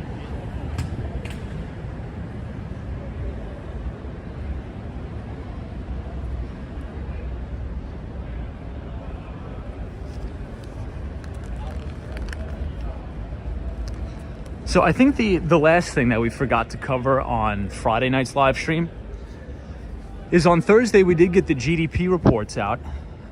And US GDP rose 2.6%. It was actually better than expected. After 2 consecutive quarters of declines, we now have a GDP print of about 2.6%.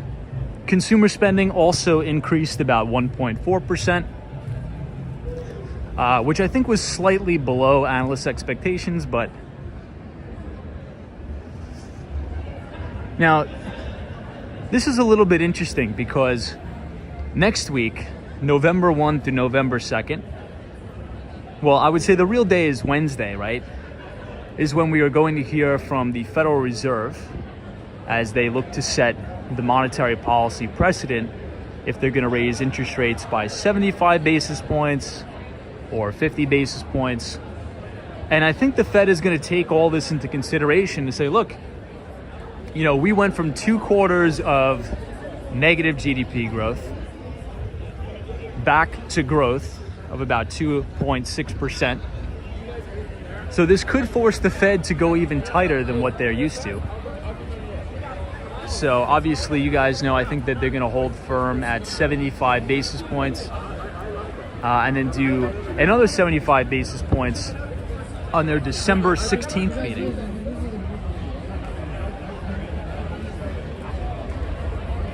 Hey, Andy is here. Says always good to see you too, Tom. And yes, thank you. I read about that tragedy as well, and my deep condolences.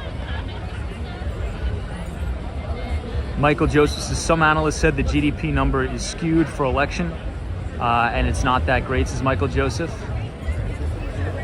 Yeah, I mean, I've been hearing a lot of that stuff too, but I don't really think you could say that. I mean, I think that's really far stretched to say that the GDP numbers were fudged just because we're coming up against midterms. I don't know. I think that's a little bit of a stretch, to be honest, but...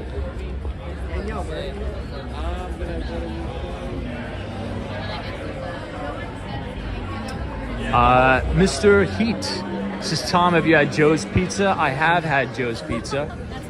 And Joe's is all right. I'm not going to say Joe's is the best, but there's a lot better places in the city than Joe's. Oh, this is a karaoke bar and lounge.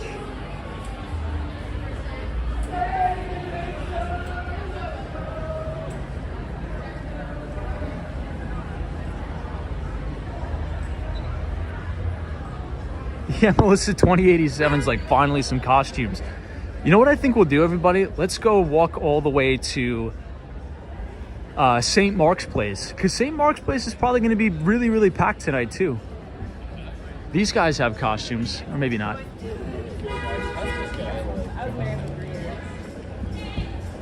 That guy doesn't have any shoes on.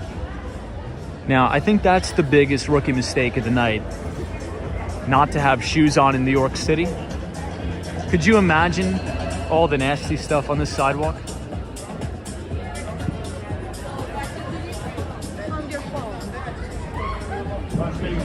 Layla, that's true. Layla says, please keep your head on a swivel. There's more drunk drivers out, especially because of the Halloween. That's very true. Thank you for that.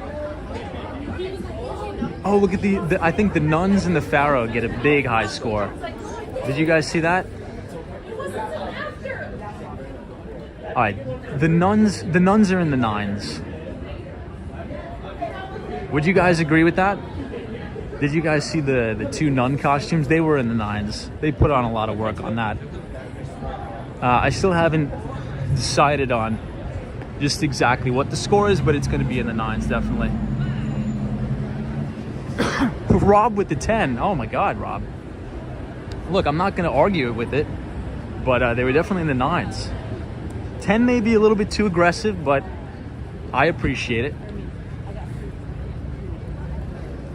Okay, now we are crossing over 6th Avenue, or Avenue of the Americas. And this is more towards the New York University College Town.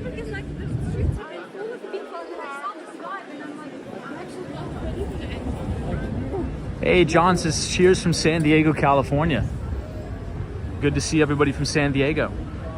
Baldwin Rich says, I was a student of Peter Lynch. Love that. Peter Lynch is one of the greatest mutual fund managers that ever lived. He ran the Fidelity Magellan Fund. And he is also the author of some of my favorite financial books too. I would say one of my all-time favorites is One Up on Wall Street by Peter Lynch. Also Beating the Street. They're definitely in my top 10. Definitely in the top 10 of investing books. I think my all-time favorite is by the founder of Investors Business Daily, which is William J. O'Neill. How to Make Money in Stocks by William J. O'Neill is probably number one. My number two would have to be Common Stocks and Uncommon Profits by Phil Fisher. I think that's one of the best investment books ever written. Now, Ken Fisher is currently at the helm of Fisher Investments now. And he is also a very good follow on Twitter. If you guys have a Twitter account, I would definitely suggest you follow him. If you want to connect with me on Twitter, I tend to post some of my equity research and charts and things like that on there for free. You could follow at Walks Wall Street on Twitter. So at Walks Wall Street on Twitter. Jack is here. Says Los Angeles in the house. Love it. I've never been to LA. And I think I should probably go. What do you guys think?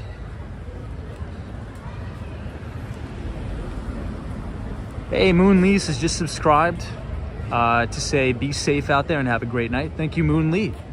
It's very kind of you. I appreciate that. Thanks so much.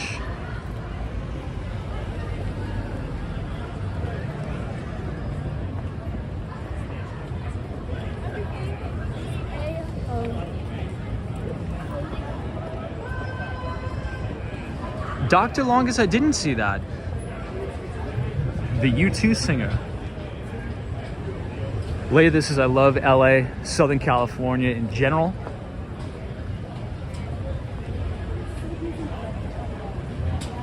Buy the book says yes, come to Cali. I think I have to make a trip out there at some point. Now, so here's the only time I was gonna go to California, and this was literally right before the pandemic hit. This is an interesting bar here. It's called Groove. So this was right before the pandemic hit, and I was supposed to be flying out to California to do training for a company called Twilio. And then I, obviously with the pandemic, I wound up not working at the company. So I never, the banana is a classic. So I have a rule on Halloween. If anybody dresses up as a banana, they automatically get a solid 7-3. Because it is a solid score, but it's low on creativity. So if you're looking to play it safe, you're gonna get a Walks on Wall Street score of a 7-3. That's just, I mean, I don't make the rules, that's just what it is. Wow, you could actually see the Empire State Building pretty nice from here too. This is on the corner of West 3rd Street. Man, that's a really nice view. In a couple more weeks, it's going to be an even better view because all the leaves are going to be off the trees.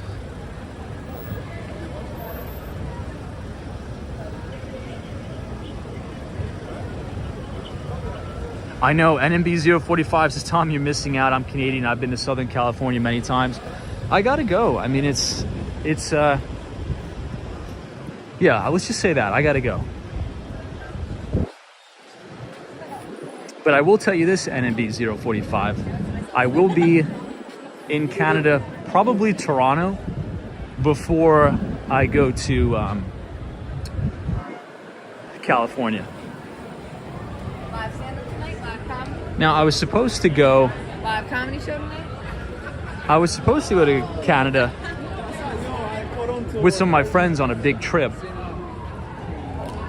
But that was also kiboshed by the COVID. A lot of people out tonight too.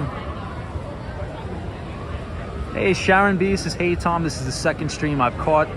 Subscribed, I love this. Thank you, Sharon. It's a pleasure to have you here too. Oh, this must be a University of Michigan bar. Anybody here an alumni of University of Michigan? So this is the McDougal Street Ale House. And across the street is Artichoke Pizza, which is also, it's an all right place.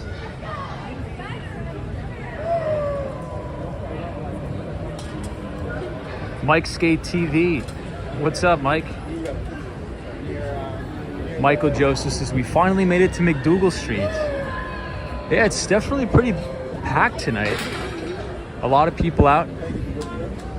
You know, from doing these streams during the pandemic to now, it's sort of insane to see the full 180 recovery. Because, yeah, let's just say it wasn't like this during the pandemic. It was like a ghost town, if you guys remember from the skateboarding streams.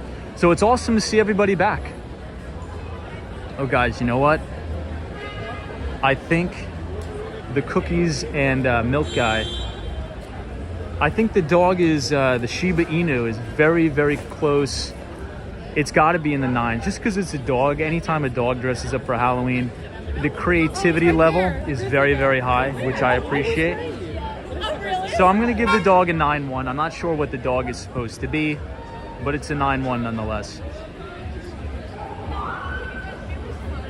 Melissa 2087 says the dog gets a 10. All right.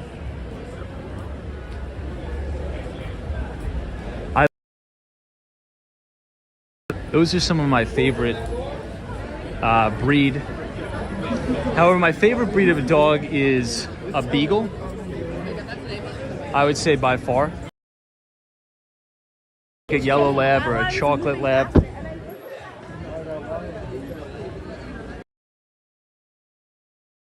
Is definitely up there. Oh, these nuns are very high up on the score rating. All right, what do we got for the? Hey, good to see you. What do we got for the nuns? I think the nuns are in the 9s.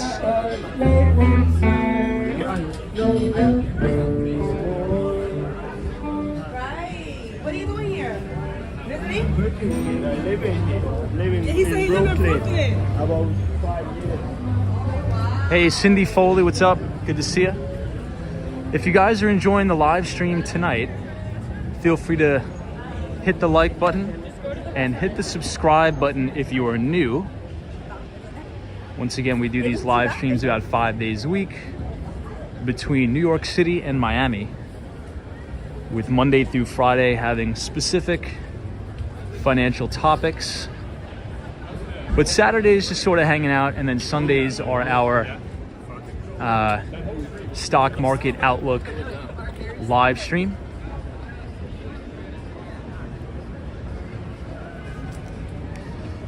Cindy Foley says, love the dog, it's a 10.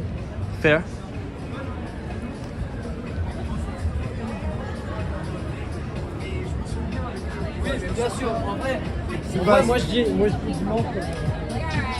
Wendy England says New York City is hopping. You know, I think we're gonna go over to St. Mark's. At least make our way over to St. Mark's. This is Sullivan Street.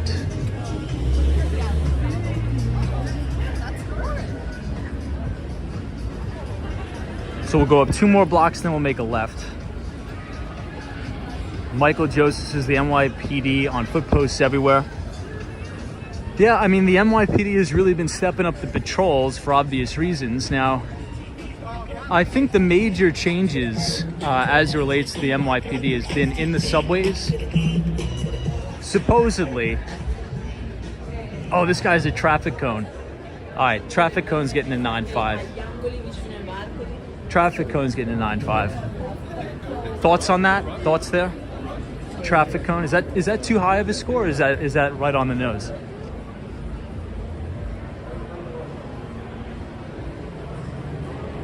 But yeah, NYPD is stepping up their presence in the subways. Now, I don't really take the subways ever. I prefer walking.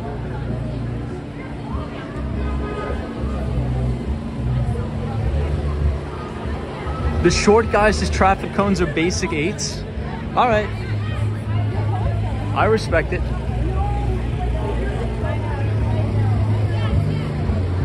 The reason why I think it was such a high score, it was because it was a legit real traffic cone, and it wasn't like, you know, a hat. All right, what do we got here? We have Super Mario. And I think that's about it.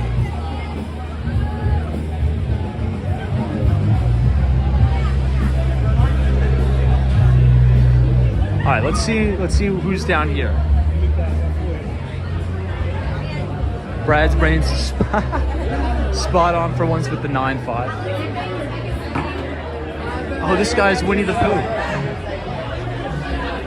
So it's Winnie the Pooh, a slice of pizza, and a taco maybe?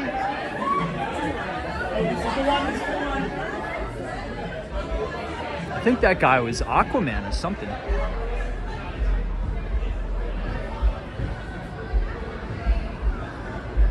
All right, I'm just gonna rate the whole group over there a solid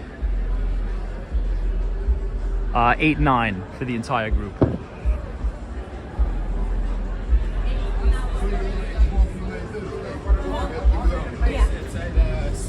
So we're gonna go up 2 more blocks, make a right.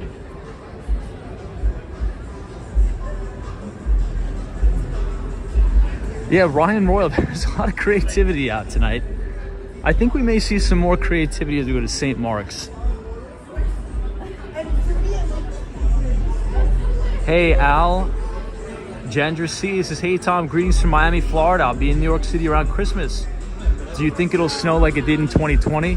I hope not. I'm not a big fan of the snow, but for your sake, I hope it does. But I don't think it will snow.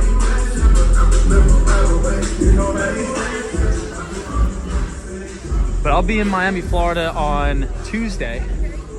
I would say Tuesday afternoon I'll be there. Well, let's just say hopefully. So Monday is the 31st. Tuesday is November 1st. Yeah, so I should be back in Miami, Florida right around that time. All right, let's head over to St. Mark's Place. Zay Batata says, I don't watch St. Mark's Place, but I don't watch or celebrate Halloween. But watching this is entertaining. Yeah, I wouldn't say I necessarily celebrate Halloween either, but it's kind of fun to walk around and see what everybody's doing. War Walker says, I give the demon a 6.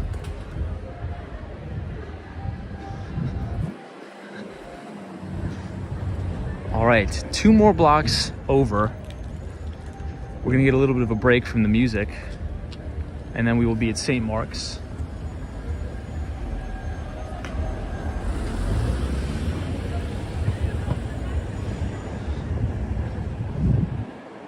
All right, maybe we'll cross over one more. So this is the Stern building, NYU Stern. Obviously, we always bring up Professor Damodaran. Now, if you guys go to the Discord, if you click somewhere in the link in the description, I posted the link to Professor Damodaran's YouTube channel. And Professor Damodaran is considered to be the Dean of Valuation. So if you're interested in learning how to build, let's say, discounted cash flow models, how to evaluate companies, feel free to check that out. Now look at this stuff here. This is interesting. Does anybody have any idea of what this may be? Wow, look at these two, hard at work. I respect that. This is what sets the best apart from the greatest. In on a Saturday night, hitting the books, studying. Respect it, love it.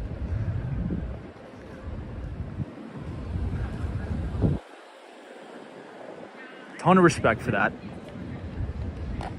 Hey, Luke's, you just passed my apartment building at McDougal and Bleecker. That's, wow, how do you like living there? That must be a fun... Oh, those were the 3 blind mice. Did you see that? All right, the three blind mice gets a 9-9. That's pretty good. That's pretty good creativity. What do you guys think? 3 blind mice costume? Am I going too high on that? Or was that too generous? GX72 says 10. Dusty Cole says 9 out of 10. That was good. All right, what about these guys?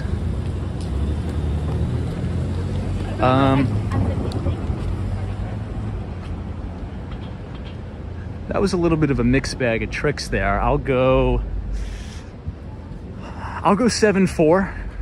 I'll go 7-4 on that bunch. Western Mass Dave says 10 all the way. Yeah, so right here is the NYU Stern building. So once again, if you're interested in corporate finance, now his most famous course that he gives is his corporate finance course and also securities analysis. Now, finally, after years of requesting those 2 courses be available online for everybody to take, because an education at the Stern Business School is not cheap. Okay, very, very expensive. So over the years, since it's such a popular course, we'll stand here and I'll show you guys. Over the years, since it's such a popular course, people wanted NYU to offer it on their executive education platform for certificate credit, and it's finally offered online. So you could take corporate finance and securities analysis by Contrarian online.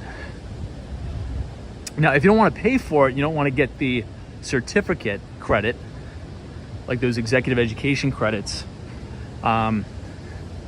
Professor Contrarian actually said he's going to post all of the lectures for free online.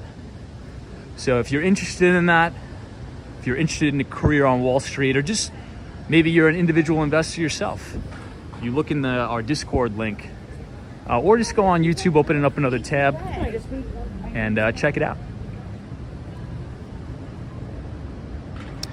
Luke Timber says, Tom, you just passed my apartment building at McDougal and Bleecker Street. Love that. So how do you like living there? Is it too loud? Because it's a big party area.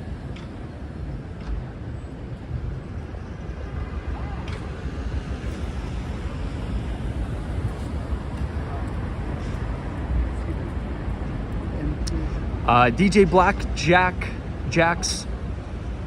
This is the Powerball is 825 million, and the drawing is in 10 minutes.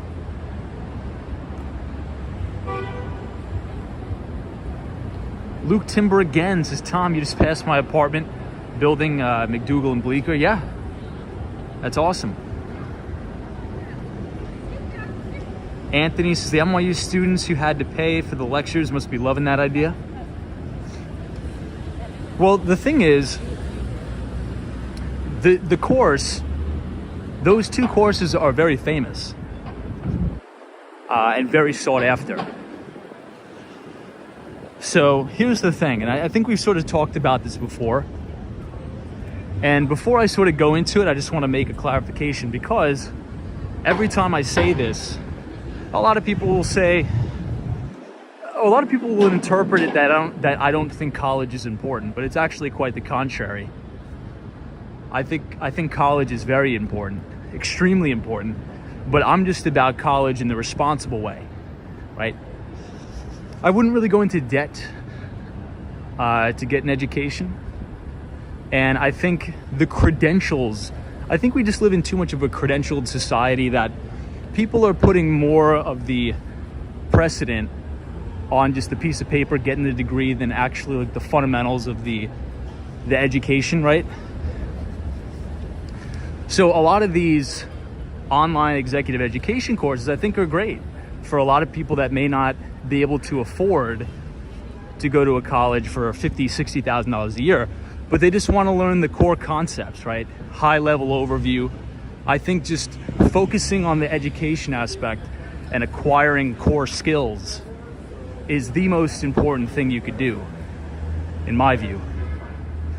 And I think with colleges opening up specific courses to executive education, which means you're not going to get a degree, but you'll get a certificate, I think that's a step in the right direction. And it allows more access to education for more people.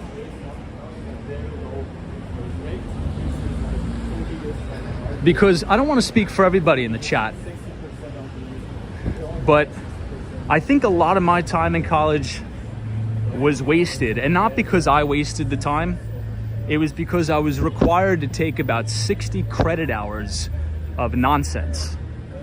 Now, that may be, sort of taking it too far. Some of you would be saying, well, a drama class isn't nonsense. You learn this and that. I get it, but I think in this day and age, in 2022, if I just want to take all finance courses and I don't want to, take like an art class, if I don't want to take a drama class, I don't really think I should have to do that stuff.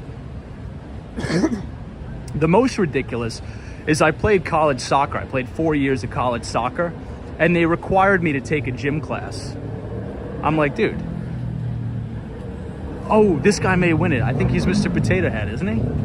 On a skateboard. That he wins, he beats out the milk guy.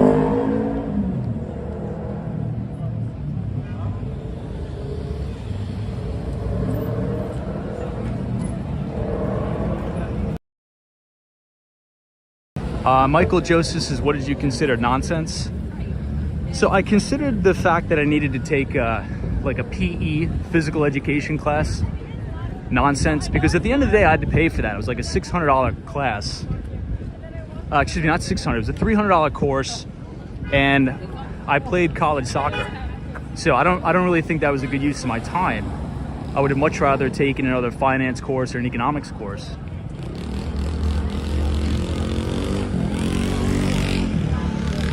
All right, so this is East 4th Street. But maybe we'll head a little bit uptown. Adrian says, yeah, same time. I wasted a lot of my college time doing courses I didn't need. Yeah, and again, that's not to say that drama is nonsense, right? I think I should sort of walk back that statement a little bit.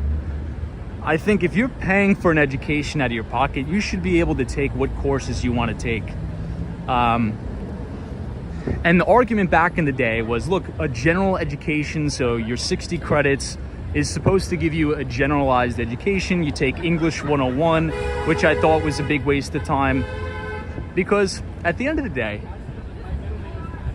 I went to high school in New York State, right?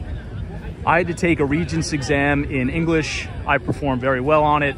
So why do I have to take English 101 in college? It's the same thing, and pay for it, right? I just think there's a lot of inefficiencies there. I would have rather just had to load the boat with maybe I wanted to take more computer science courses or forensic accounting courses, things like that. So maybe if you want to go to school for drama, then you should be able to take all of those classes. But that's just not what I was interested in. So it was a lot of very time consuming. And yeah, that's what I'd say. That's all. Michael Joseph says, what was your concentration in finance? So I didn't. My major was actually criminal justice, and I minored in economics, and I took a lot of forensic accounting classes because at first I was actually going to be in the NYPD, believe it or not. And then I sort of, very early, I was still in college, and I landed my first job in tech sales. And that proved to be very lucrative, so I sort of just stayed with that path. But in essence, I would have liked to take more economics classes and the forensic accounting courses, because what I was thinking is maybe I'll go into the NYPD and then maybe do investigative work into like money laundering, things like that. And I enjoyed those classes, but then it's like, oh my God, now I got to go to gym. And we just walked up and down the stairs. That's really all we did. Oh, this is Super Mario and Luigi. Those were good. I give those guys are a 9.5. Michael Joseph is like, work for the SEC. Yeah, maybe Gary Gensler, if he's watching the stream, he could hire me. Just kidding. Hey, photos from around New York. Happy Saturday night. Good to see you. Thanks for being here. Adams, it still blows my mind that we are not taught practical economics in public schools. So I don't know. It's weird. In my high school, I actually did take a course that I thought was kind of helpful. It was called business math. Now, maybe this is just a New York State thing, but it's funny because I think my phone's gonna die, by the way. But in my high school, they used to pick on all the kids that took business math because those were considered like the stupid kids, which was like me. So I was in a lot of those AIS. If anybody's familiar with that, like AIS math, AIS English. But business math, they taught us how to do taxes. We did basic accounting. And I thought that was the most helpful course I've ever taken in my life, was business math. We learned like what a stock was. It was actually really good. But then I found out like 2 years after I graduated that the school discontinued the course for whatever reason and fired the teacher. And that was the only teacher in high school I actually really liked. Strange. So this is St. Mark's Place. There's a lot of people out.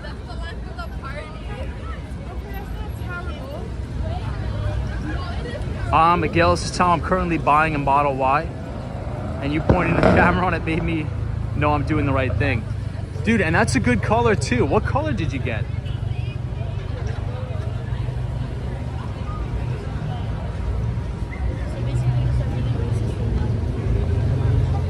Line sync. I do not have the battery pack. All right, we'll see how far we could get through St. Mark's, but I think the battery is gonna die. But I appreciate you all coming out to the live stream tonight. If you're new here, feel free to hit the like button and the subscribe button. It looks like there's a long line for something.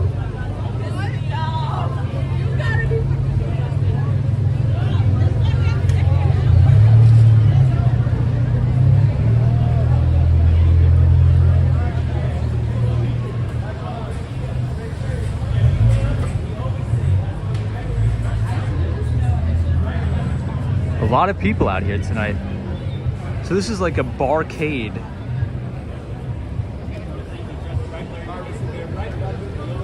Wow, this whole line is for this marijuana store called Weed World Candies.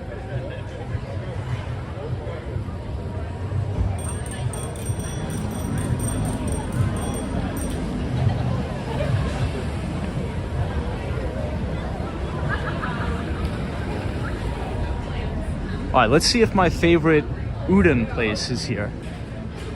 Is that how you pronounce it, udon? It's like a soup noodle. It's fantastic. This is the best place in the entire city. Unfortunately, I think it had a massive kitchen fire and it may have burnt down. Yeah, I think it's right here. Dang. Yeah, so this little white sign, you can't even read it anymore because it's been rained on so much, but it used to be this place. Udon St. Mark's. This was the best place ever. Let's see what it says.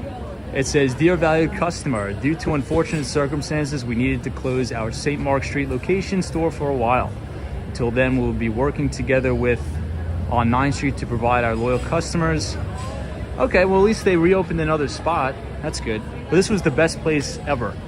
Like not even a competition. And it was an awesome atmosphere in there too. But it's good to know that they opened another location. That's good. That was one of my favorite spots.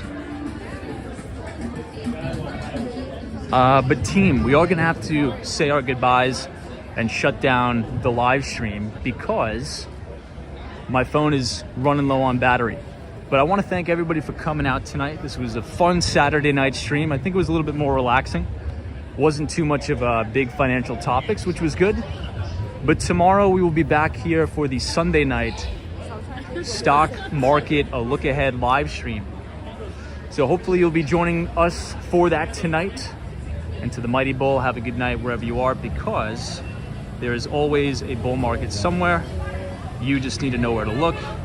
If you scan the QR code on your screen, I write a free finance newsletter for everybody where we focus on the US equity market, emerging markets, and fixed income.